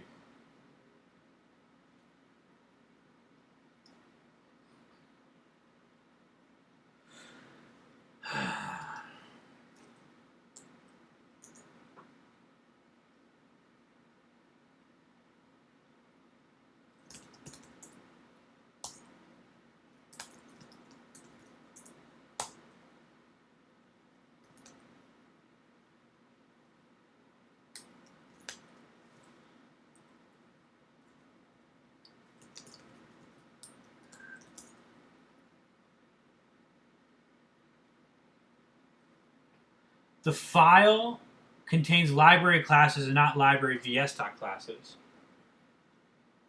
So I just have some like relative import crap to learn about.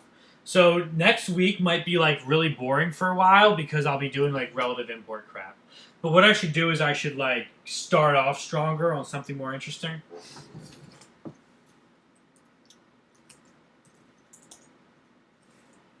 This is awesome. I feel so good about this.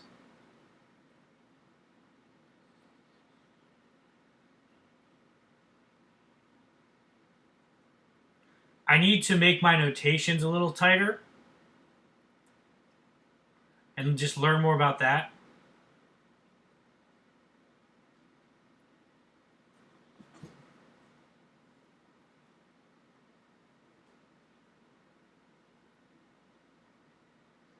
We are doing linear algebra on type theory, baby.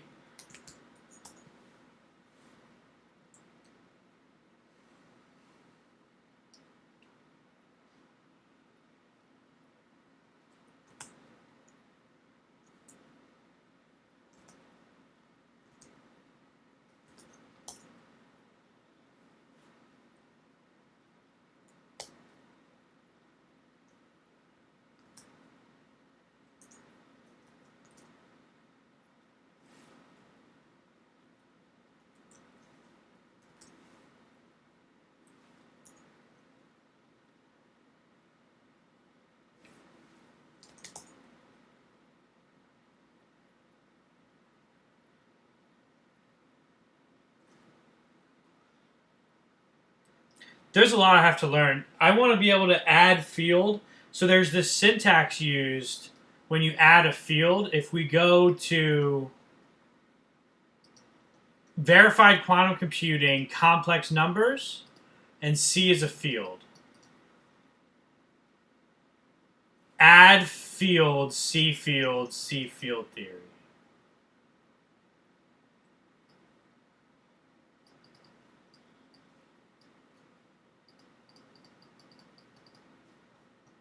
So if we go to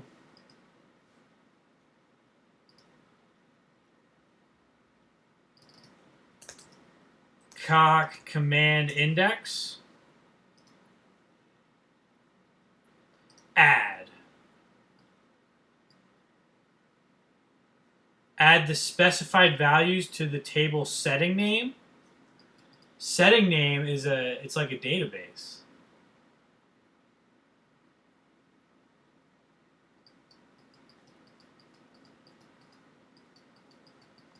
Oh, you know what? This is actually going to be easy.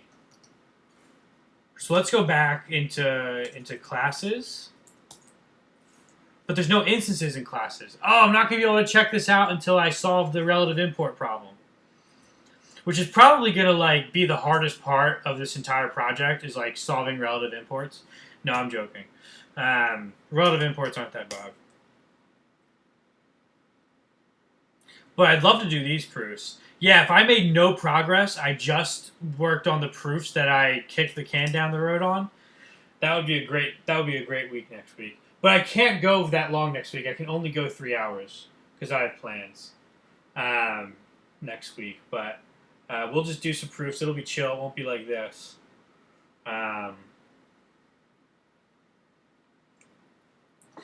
Yeah, so let's read ahead a little bit, and I'll see when I get tired. Subspaces. By considering subspaces, we can greatly expand our examples of vector spaces. Subspaces. Subspace U of V, a subset U of V is called a subspace of V if U is also a vector space, using the same addition and scalar multiplication as on V. So we can actually just roll this right now.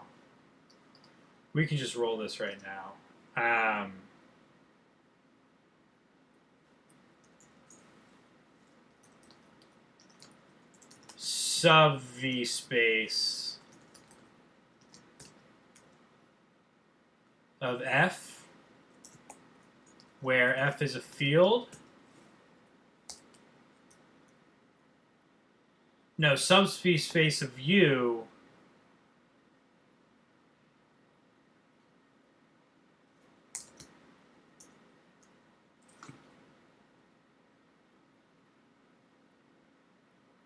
How would I do this? Forget about it. It's a problem for another day.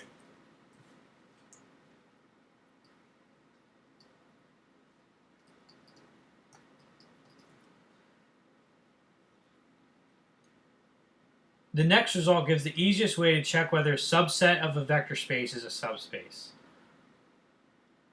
Some mathematicians use the word linear subspace, which means the same thing as subspace. A subset U of V is a subspace of V if only if U satisfies the following 3 conditions. Additive identity, boom. Closed under addition, boom. Closed under scalar multiplication. Okay. The additive identity addition above can replace the condition that U is not empty. Then, taking U and U, multiplying it by 0, and using the condition that U is closed under scalar multiplication would imply that U is in U. 0 is in U. However, if U is indeed a subspace of U, then the easiest way to show that U is not empty is to show that U is in U. 0 is in U. I am getting TIRD. Proof. If U is a subspace of V, then U satisfies the 3 conditions above by the definition of vector space. Conversely, suppose U satisfies the 3 conditions above. The first condition above ensures that the additive identity of V is in U. The second condition above ensures that the addition makes sense on U, and the third condition ensures that scalar multiplication makes sense on U. Let's see, where is this going? Sums of subspaces. This is going to be really interesting. Really interesting stuff. But I am exhausted. I just realized I didn't absorb like any of that proof. I was just like reading it too fast and like not absorbing it. So listen, y'all. I'm calling it a night ski, okay? We had a good run, but we are done. We are not rocking and rolling anymore. So let's just kill the terminal.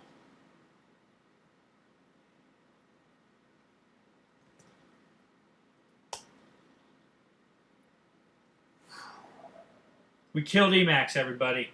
We'll have a different theme next week. So keep an eye on the stream if you're following.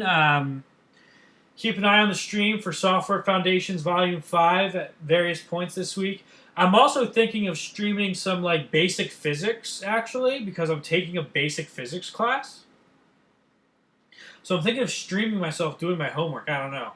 I enjoy it. I enjoy streaming. So let's see if we do that. But yeah, keep an eye on the stream because I will stream before Sunday. But the next Linear Algebra stream is on Sunday. It will be only for 3 hours then, so get in before 5.